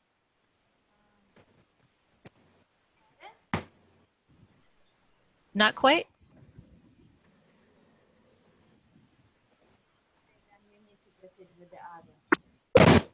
So Alina, we can't hear your audio very well, so we're gonna move on from you if we can't. Yep, and then we'll, if you want to raise your hand again later, you're welcome to do so. If not, we'll just remind you that you can always book a consultation with us later. Dave Kalishchuk, if you can go ahead, you're unmuted now. Yes, thanks. Can you hear me all right? We can hear you just fine. Oh, fantastic. Thanks very much for your time. And I have a question regarding the transition of an employee from the CURB program to the CEWS. So I have a couple of employees that are off right now that are utilizing the CERB program, want to come back at some point. We want to transition them back and take advantage of CEWS. I just want to clarify, if they are to make that transition, are we then to back pay them all the way back to March, or just moving forward? Should I try and time it so that it begins at the end of one of the CERB payment schedules? Francis, do you want to? So you can do either or. In this situation, if you do want to retroactively pay them back to when they were temporarily laid off to recover some sort of wage subsidy at that point, that is an option. But you'd still have the option moving forward, because you can apply for the continuing month. So I believe the next round is May 11th. So if you are looking to rehire in between that time, you can start, May 12th, I believe.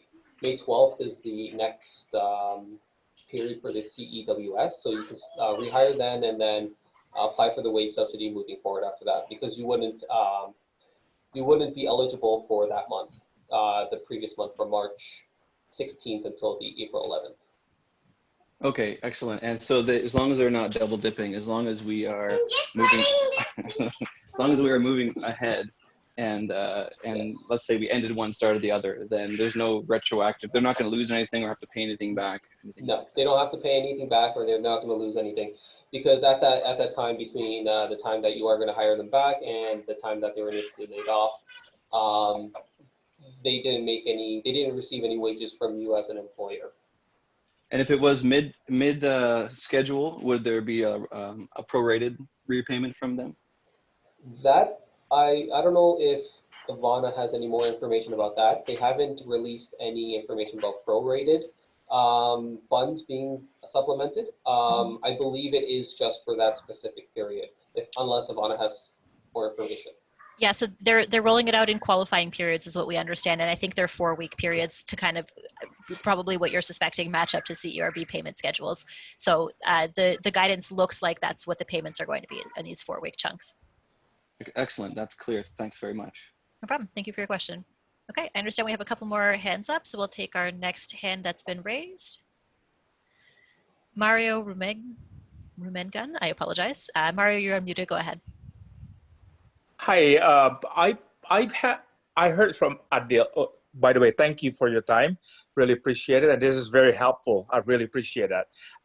Adil, you mentioned earlier that we should.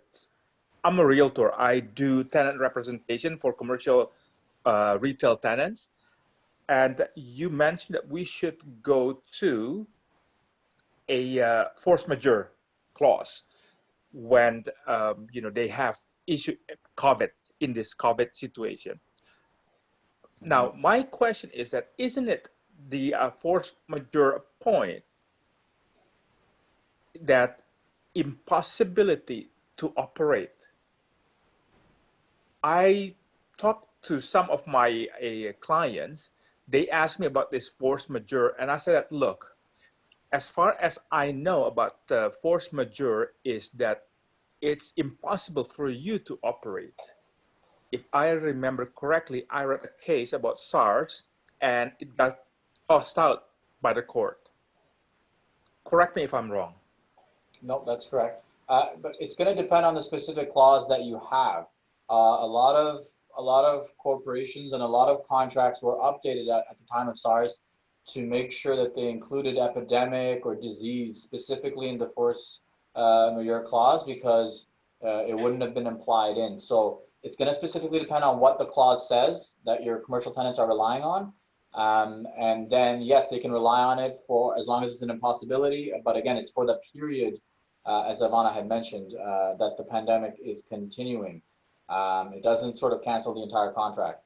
But it also comes down to enforcing their rights under the force majeure clause, and that may require court intervention at some point if the landlord's not listening and they're sort of exercising their rights contrary. So, what is the opposing party insisting on, or what are they trying to do? I guess this is where the different opinions matters then.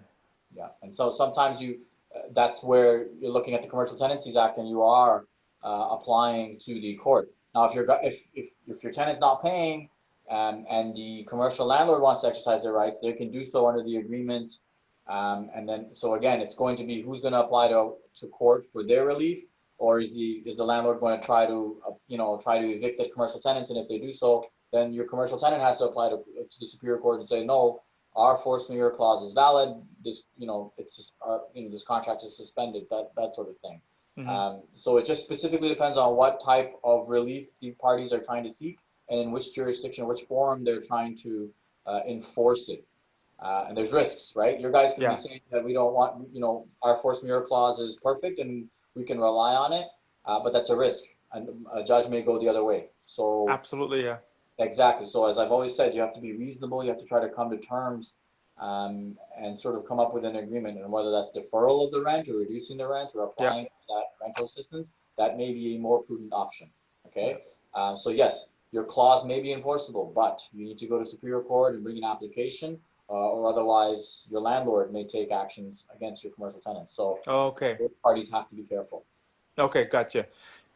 I always say that, hey, you know, I can only know this much about lease agreement. When it comes to legality of it, I always go to the lawyer, because that's your domain. It's not my domain. Mhm. All right, Mario, thank you so much for your question. We're going to move on to another person's questions now. If we have any more questions from you, you can put them into the Q&A section. All right, we have Steve Simic. So Steve, we're going to get you unmuted, and then you can go ahead with your question. Steve, you're unmuted. Hello. Go ahead, please. Yes, can you hear me there? Yes, we can hear you. Thank you. Great, perfect. Thanks very much for sparing your time to help us all out. Very much appreciated. My question is with respect to employment law. So because of the situation, we were mandated to close. I did lay off a salaried manager. Unfortunately, in the employment contract, there was never any mention of layoffs or what the situation would be if we ever had to lay the individual off. And I read somewhere that if a temporary layoff goes beyond 13 weeks, it could be considered constructive dismissal. And I'm uncertain as to when we're going to be able to reopen, which could actually get into that 13-week period. Yep, so I can address that. So in the Employment Standards Act, it does address temporary layoffs being 13 weeks during a 20 consecutive week period. If it does exceed 13 weeks, there is a possibility of it can be extended to up to 35 weeks in a 52 consecutive week period. For the extension, there has to be some sort of, for lack of a better term, compensation. So in the Employment Standards Act, it talks about if it is extended to a 35-week period, there has to be substantial payments. So that's going to be payment of their wages, any health and dental benefits that the employee had during his or her employment, as well as any pension or RSP contributions on behalf of the employer. The employer would then, an employee would therefore also be entitled to that. There's a few other ones as well, but as you can kind of tell, it's to be extended to past the 13-week period. You have to give some sort of compensation for that employee. Okay, so you're saying you'd have to start paying them beyond that? Yes, there has to be some sort of substantial payment towards their wages that they earned previously to the temporary layoff.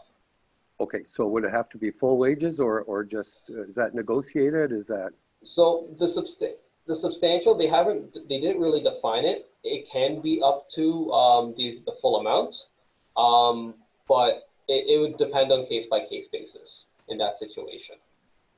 Right. Yeah. And is that I guess you attempt to negotiate that, or does that become adjudicated at some point? It can be negotiated. It could be under some sort of agreement between you and the employee. So say if the employee is willing, it accepts substantial payment to extend the temporary layoffs. So the wages would be say 75%. That the temporary layoff will continue, but the employee would receive 75% of the wages. That would be some sort of agreement as well. Right. Yeah. So yeah. Okay. All right. Fair enough. Thanks very much. Not a problem.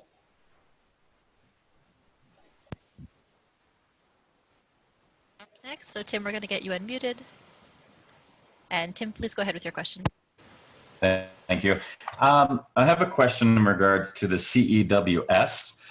Basically, our business has been affected like everyone, but bottom line is our sales for March, right now we're not qualifying for the, I guess it's 15% reduction.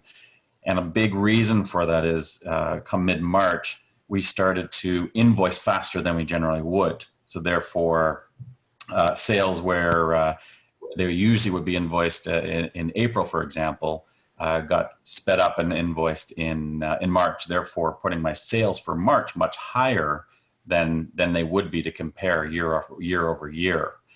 I guess my question is, I do have a select customer where we've invoiced them in March, generally would be invoiced in April.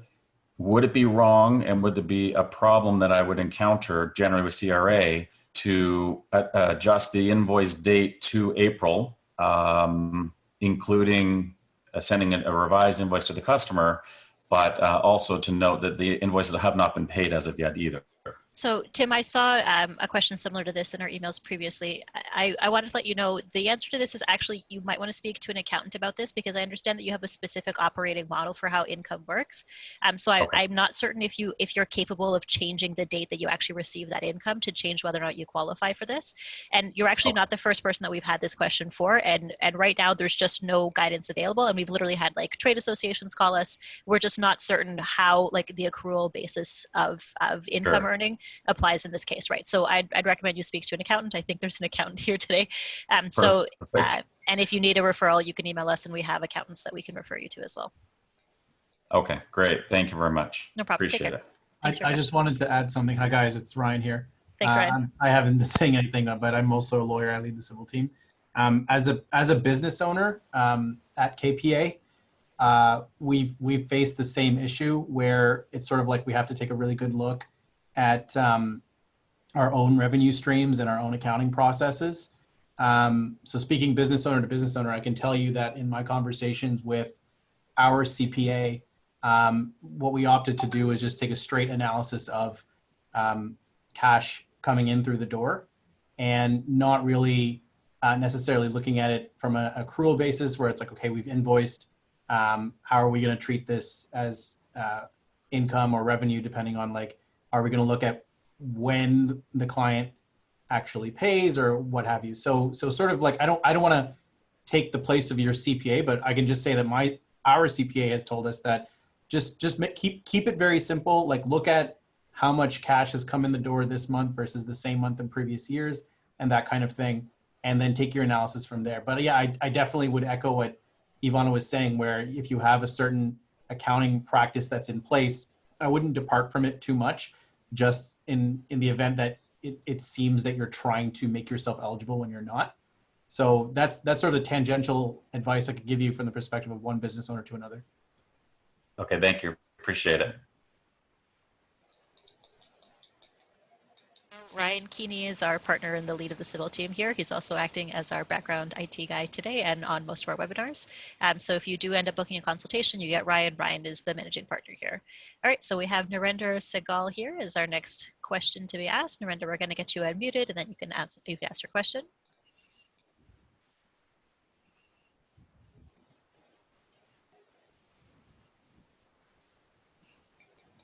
Okay, so Narendra, you're unmuted. Go ahead. Okay, my question is related to commercial rent relief.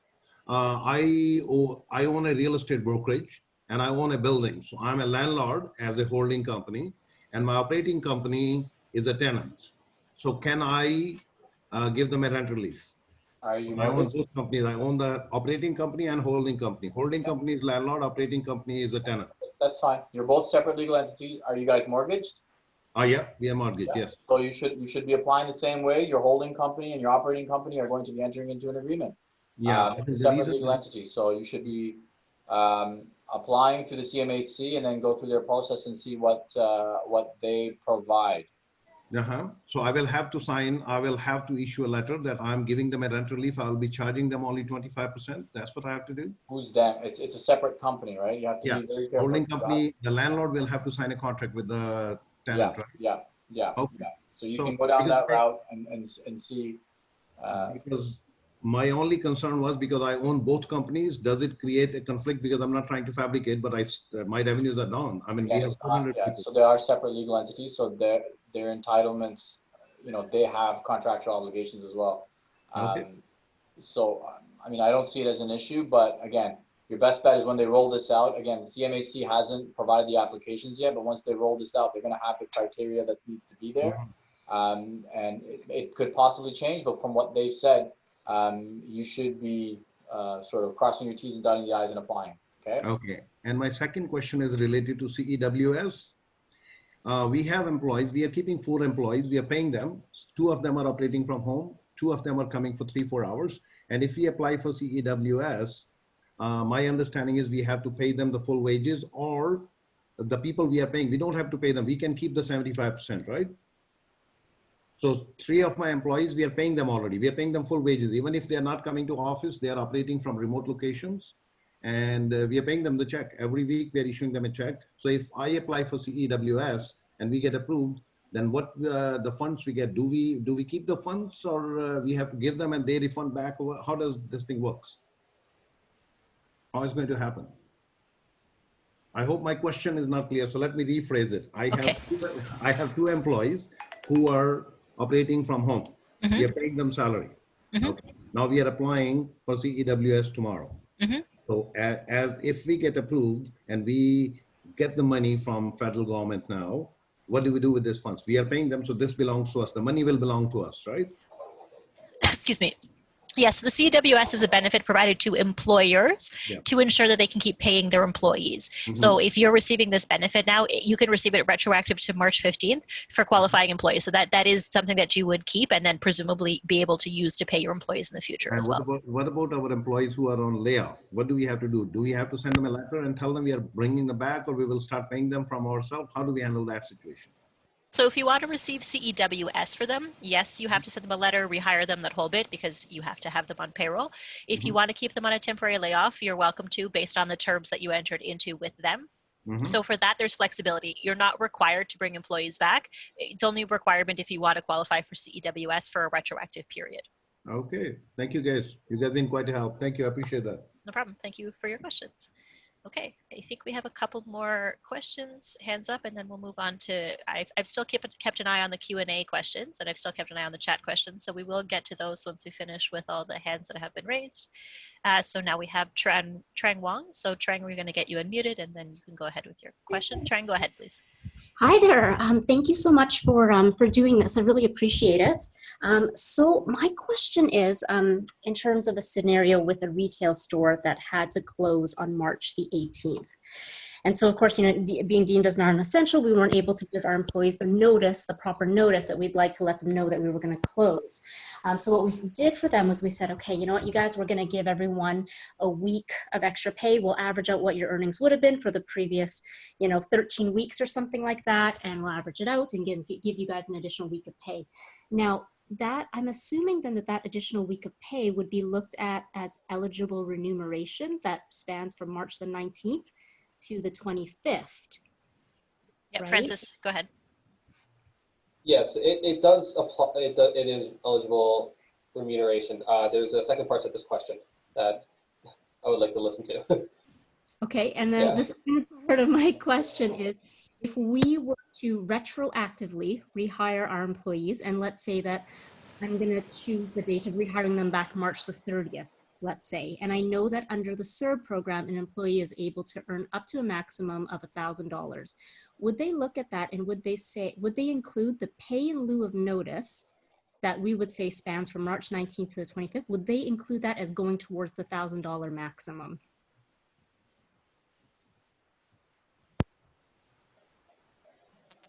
I think yes, because it's technically income. So it's technically employment income. And because it's technically employment income, which all termination pay technically is, it's paid wages. They're just replacement wages for a period where an employee didn't receive notice instead or they receive pay instead of notice. So yes, that would be remuneration for the purposes of CEWS as far as we understand the guidance. So that may or may not disqualify them, but if you want to rehire them retroactive to March 30th and they've already received CERB, there can be a set off, and then whatever's the most beneficial program, that's the one that you are welcome to choose. But in that case, just because if I retroactively rehire my employees, I know the first question that they're going to ask is, hey, do I have to pay back my CERB payment? Is this going to disqualify me from CERB? So, I'm thinking that, the first eligibility or the first claim period, I apologize, is from March 15th to April the 11th. I know my employee is going to say, hey, I got paid money working from March 15th to the 18th and everything was normal. And then I got paid this 1 week going from March 19th to the 25th because you guys gave me an extra pay in lieu of notice for 1 week. And now you want to hire me back for March 30th.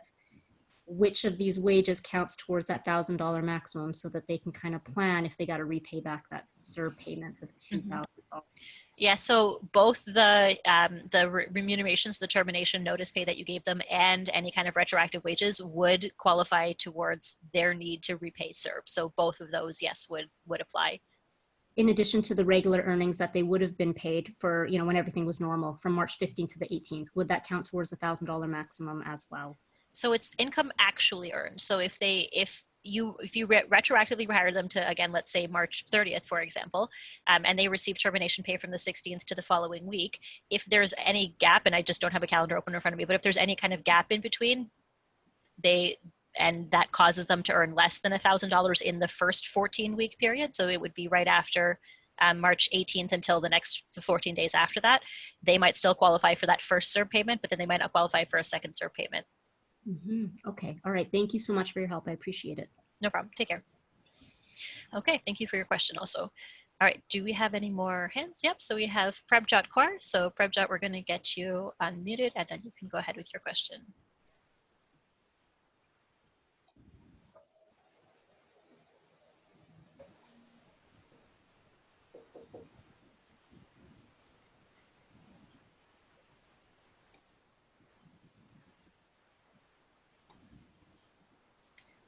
So I believe we're just having a bit of difficulty having you unmuted. So if you could just hold on just a moment while we get you unmuted.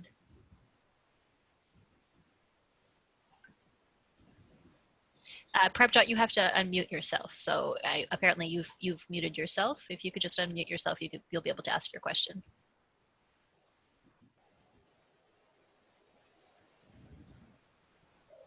Okay, so Prabjot, if you're not able to unmute yourself, we'll have to move on to a different person. There we go. There we go. We got you. Hi. So for my question is concerning Canada Emergency Commercial Rent Assistance. I was just wondering, like a rent forgiveness agreement signed by landlord and the tenant is one of the conditions. So can you put some light on that? One I can understand is the pledge not to evict. What else? What are the other points which should be covered in that when we make this rental forgiveness agreement? In terms of what the landlord must do? Yeah. Yeah, so they need to agree to be foregoing the 25% of the rent. As the commercial tenant has to bring their rent down, or they have to pay 25%. But there also has to be they agree to they won't be evicting the tenant for that 3-month period. Again, it applies for April, May, and June currently. Yeah. Applications are going to be going up until September 30th. So as far as I know, those are sort of the main points, is that they have to sign the agreement with the tenant. They can't evict the tenant, and they're foregoing payments for those 3 months, and that they won't be evicting the tenant. That's from what I understand. Of course, as I said, the CMHC has to roll this out. So just like the CERB, where people are applying and there's criteria where it's specified what needs to be met, it's going to be the same thing. Once people start actually applying, once it rolls out, you have to see what the criteria is for both parties to qualify and receive the benefit. Okay, thank you so much. No problem.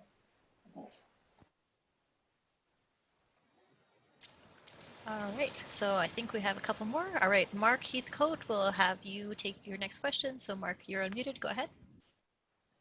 Thank you again for coming online and helping all of us out today. Thank you. I'm happy to do it. My wife and I own a little 2-chair barber shop. We have no employees, and basically seems like anything we've been told is we fall between the cracks for collecting anything for business loans because we don't have employees or anything. We both went out and got jobs, just basically because out of uncertainty of what was going to happen with the government. So we're not, either of us are eligible for any of the CERB or anything like that. I guess my big thing is with our landlord, he's an independent gentleman, not a corporation, and he's very reluctant and on giving any breaks or anything towards our rent. And so we just want some advice with that. You know, I don't know if anyone can take it from there. Mark, I honestly, I don't mean to put you off, but I think this might actually be the type of question that really should go to a consult with us. So we're offering pro bono consults right now. And the reason I suggest that is because I think with you, we're looking at like really specific type of circumstances. So there might be some kind of smaller benefits that we might be able to find for you. Maybe you qualify for EDC or BDC type loan as like a small business owner. But for the most part, you've identified it correctly. So most of these benefits are available to things like employers, people with employees, or like really truly self-employed individuals. And if I'm hearing that you don't qualify for the CERB as a result, then so I assume you and your wife, you said both applied for CERB and didn't qualify. Is that right? We didn't even apply because, again, we got jobs working at a grocery store. Mm-hmm. We got jobs just to supplement. And Okay. We don't want to double dip and get into trouble on the back end. Yeah. So one of the things that we've been hearing as well is if you make over $1,000, but you're currently working as an essential employee, the federal government's announced this plan to top up essential employees' pays to $2,500. So when that program rolls out, that might be something that you might qualify for, you and your wife both, especially given that now you are essential services employees. But in the interim, if you're not qualifying for the CEBA because you don't have employment income that you've paid out, then realistically, you've identified it correctly, right? It's the CERB if you weren't making any income, or hopefully this other program that they're going to announce the details of soon. Okay, thank you very much. I apologize we couldn't help more, Mark. Take care. Cheers. Bye-bye. Okay. Move on to the next question then.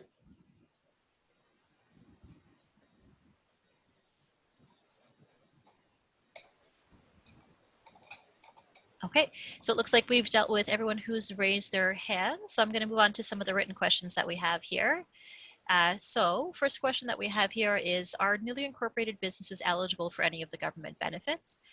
So I believe that you needed to earn a certain amount of qualifying income, if I've understood correctly from, just refer to my slides for the qualification criteria quickly for the benefits programs. So I'm just looking up the terms of the benefits. Yes, so most of the benefits programs that are available here are mostly available to employers. If you've been employed, or if you've been incorporated only, or if you've been operating a business only for a short period of time, you may still qualify for some kind of benefits. So I'd at least advise talking to your financial institution to see if you qualify for loans. And if you have employees, you may still qualify for the CEWS, so things like that. But yes, you should be available. You should have that available to you as long as you can prove that there's been a reduction in revenue. And part of the criteria you have to show is just that you've experienced a reduction in revenue from your January and February incomes. So you might be able to just use those incomes to prove that there's been a reduction. Okay, so Francis, there's a question here for you. The text question here says, is the employer obligated to approve all leave requests made by employees? And part two is, if denied, would it be considered constructive dismissal? So this is a little bit of a gray area. So if it is denied, if a leave is denied, so for example, sick leave is denied, you can make a complaint to something called the Ministry of Labor, informing them that your employer denied a leave request pursuant to the Employment Standards Act. They do have general rights as employment standards officers, do have rights to investigate as to why certain entitlement was denied by an employer. So in that situation, that would be the best option to go down. Whether it's going to be constructive dismissal, that is still undetermined. That would have to go through the courts to figure out whether or not that is enough for a constructive dismissal, because the Ministry of Labor does have to find out exactly whether the entitlement to leave was valid in that specific case.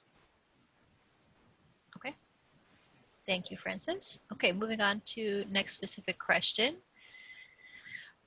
So we have a specific question here from an anonymous attendee. It says, I am a co-owner of a business collecting a small employment income, about $1,000 a month. I am also a contractor for my company, but I'm not working as I'm non-essential, so I have no contractor income coming in. I qualify for the CERB, but I'm wondering if my company also qualifies for CEWS. So Francis, did you want to address this, or should I? You can address it if that's okay. Yeah, that's fine. Yeah. So the CERB is for self-employed individuals, as you identified correctly, and the CEWS is for employers to continue to pay wages. So because one of the CERB qualifications just says that you need to make $1,000 or less a month, it seems to me that you can apply for CEWS to compensate you for that first $1,000 that you pay yourself in employment income, and then apply for CERB to get the balance topped up, so to speak. So I'm not seeing anything in that as double dipping, because genuinely you are treating yourself as an employee and you're getting remuneration, compensation from the government for that basis.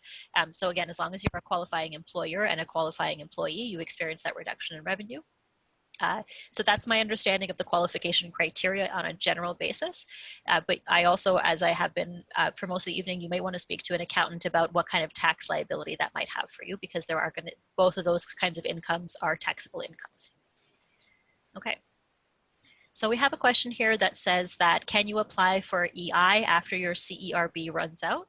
And so I just want to say that yes, so CERB is meant to assist you if you can't qualify for EI. EI is supposed to be the first point of payment. So if you run out of CERB and you qualify for EI, then yes, you can apply for both. I understand that the two administrative bodies are talking to each other about EI and CERB. So when you apply for one, the other government agencies should know about it. So there should be some interplay between them, so they'll know about it. But just a reminder to answer and to report any income that you make on either of the reporting forms. Okay, so we have a question here, Dill, for you that says, what relief is available for units that were vacant pre-COVID and or for tenants who have left during COVID-19? So two different questions, one for vacant units and one for tenants who left during COVID-19. Is there any relief available for landlords? Well, if they vacated, then I mean, it depends on whether you're trying to enforce specific performance, or if you've notified them and told them, look, your lease has been terminated and we're going to sue for damages. So it really depends on what action the commercial landlord took when it was vacated. If it's been vacated, they said we're not paying anymore, that's it, then yeah, you have a duty to mitigate and you can re-let it out and potentially enter into a new agreement with respect to the rental assistance with the new tenant. But if it hasn't been terminated, then yes, certainly you can go back and say, look, it's available for April, May, and June. We can do this rental forgiveness or this rental forgiveness agreement and the emergency benefit from the CMHC. So it's going to depend on what steps the parties took before vacating, whether or not the lease was terminated or not, or whether they just up and left. And in that case, then it's the commercial landlord's duty to enforce their rights through either reletting it or terminating and suing if they really want to do that. I hope that clarifies. All right, thank you, Adele. So I see here that it's 8:36 p.m. Eastern Standard Time right now. So our webinar has come to an end. I believe that we've covered most of the major questions. I apologize for anybody for whose questions we couldn't get to. We should be sending out an email with our free consultation booking link, so you'll be able to book if you have specific questions. We'd like to thank everybody for coming out, for giving us your time.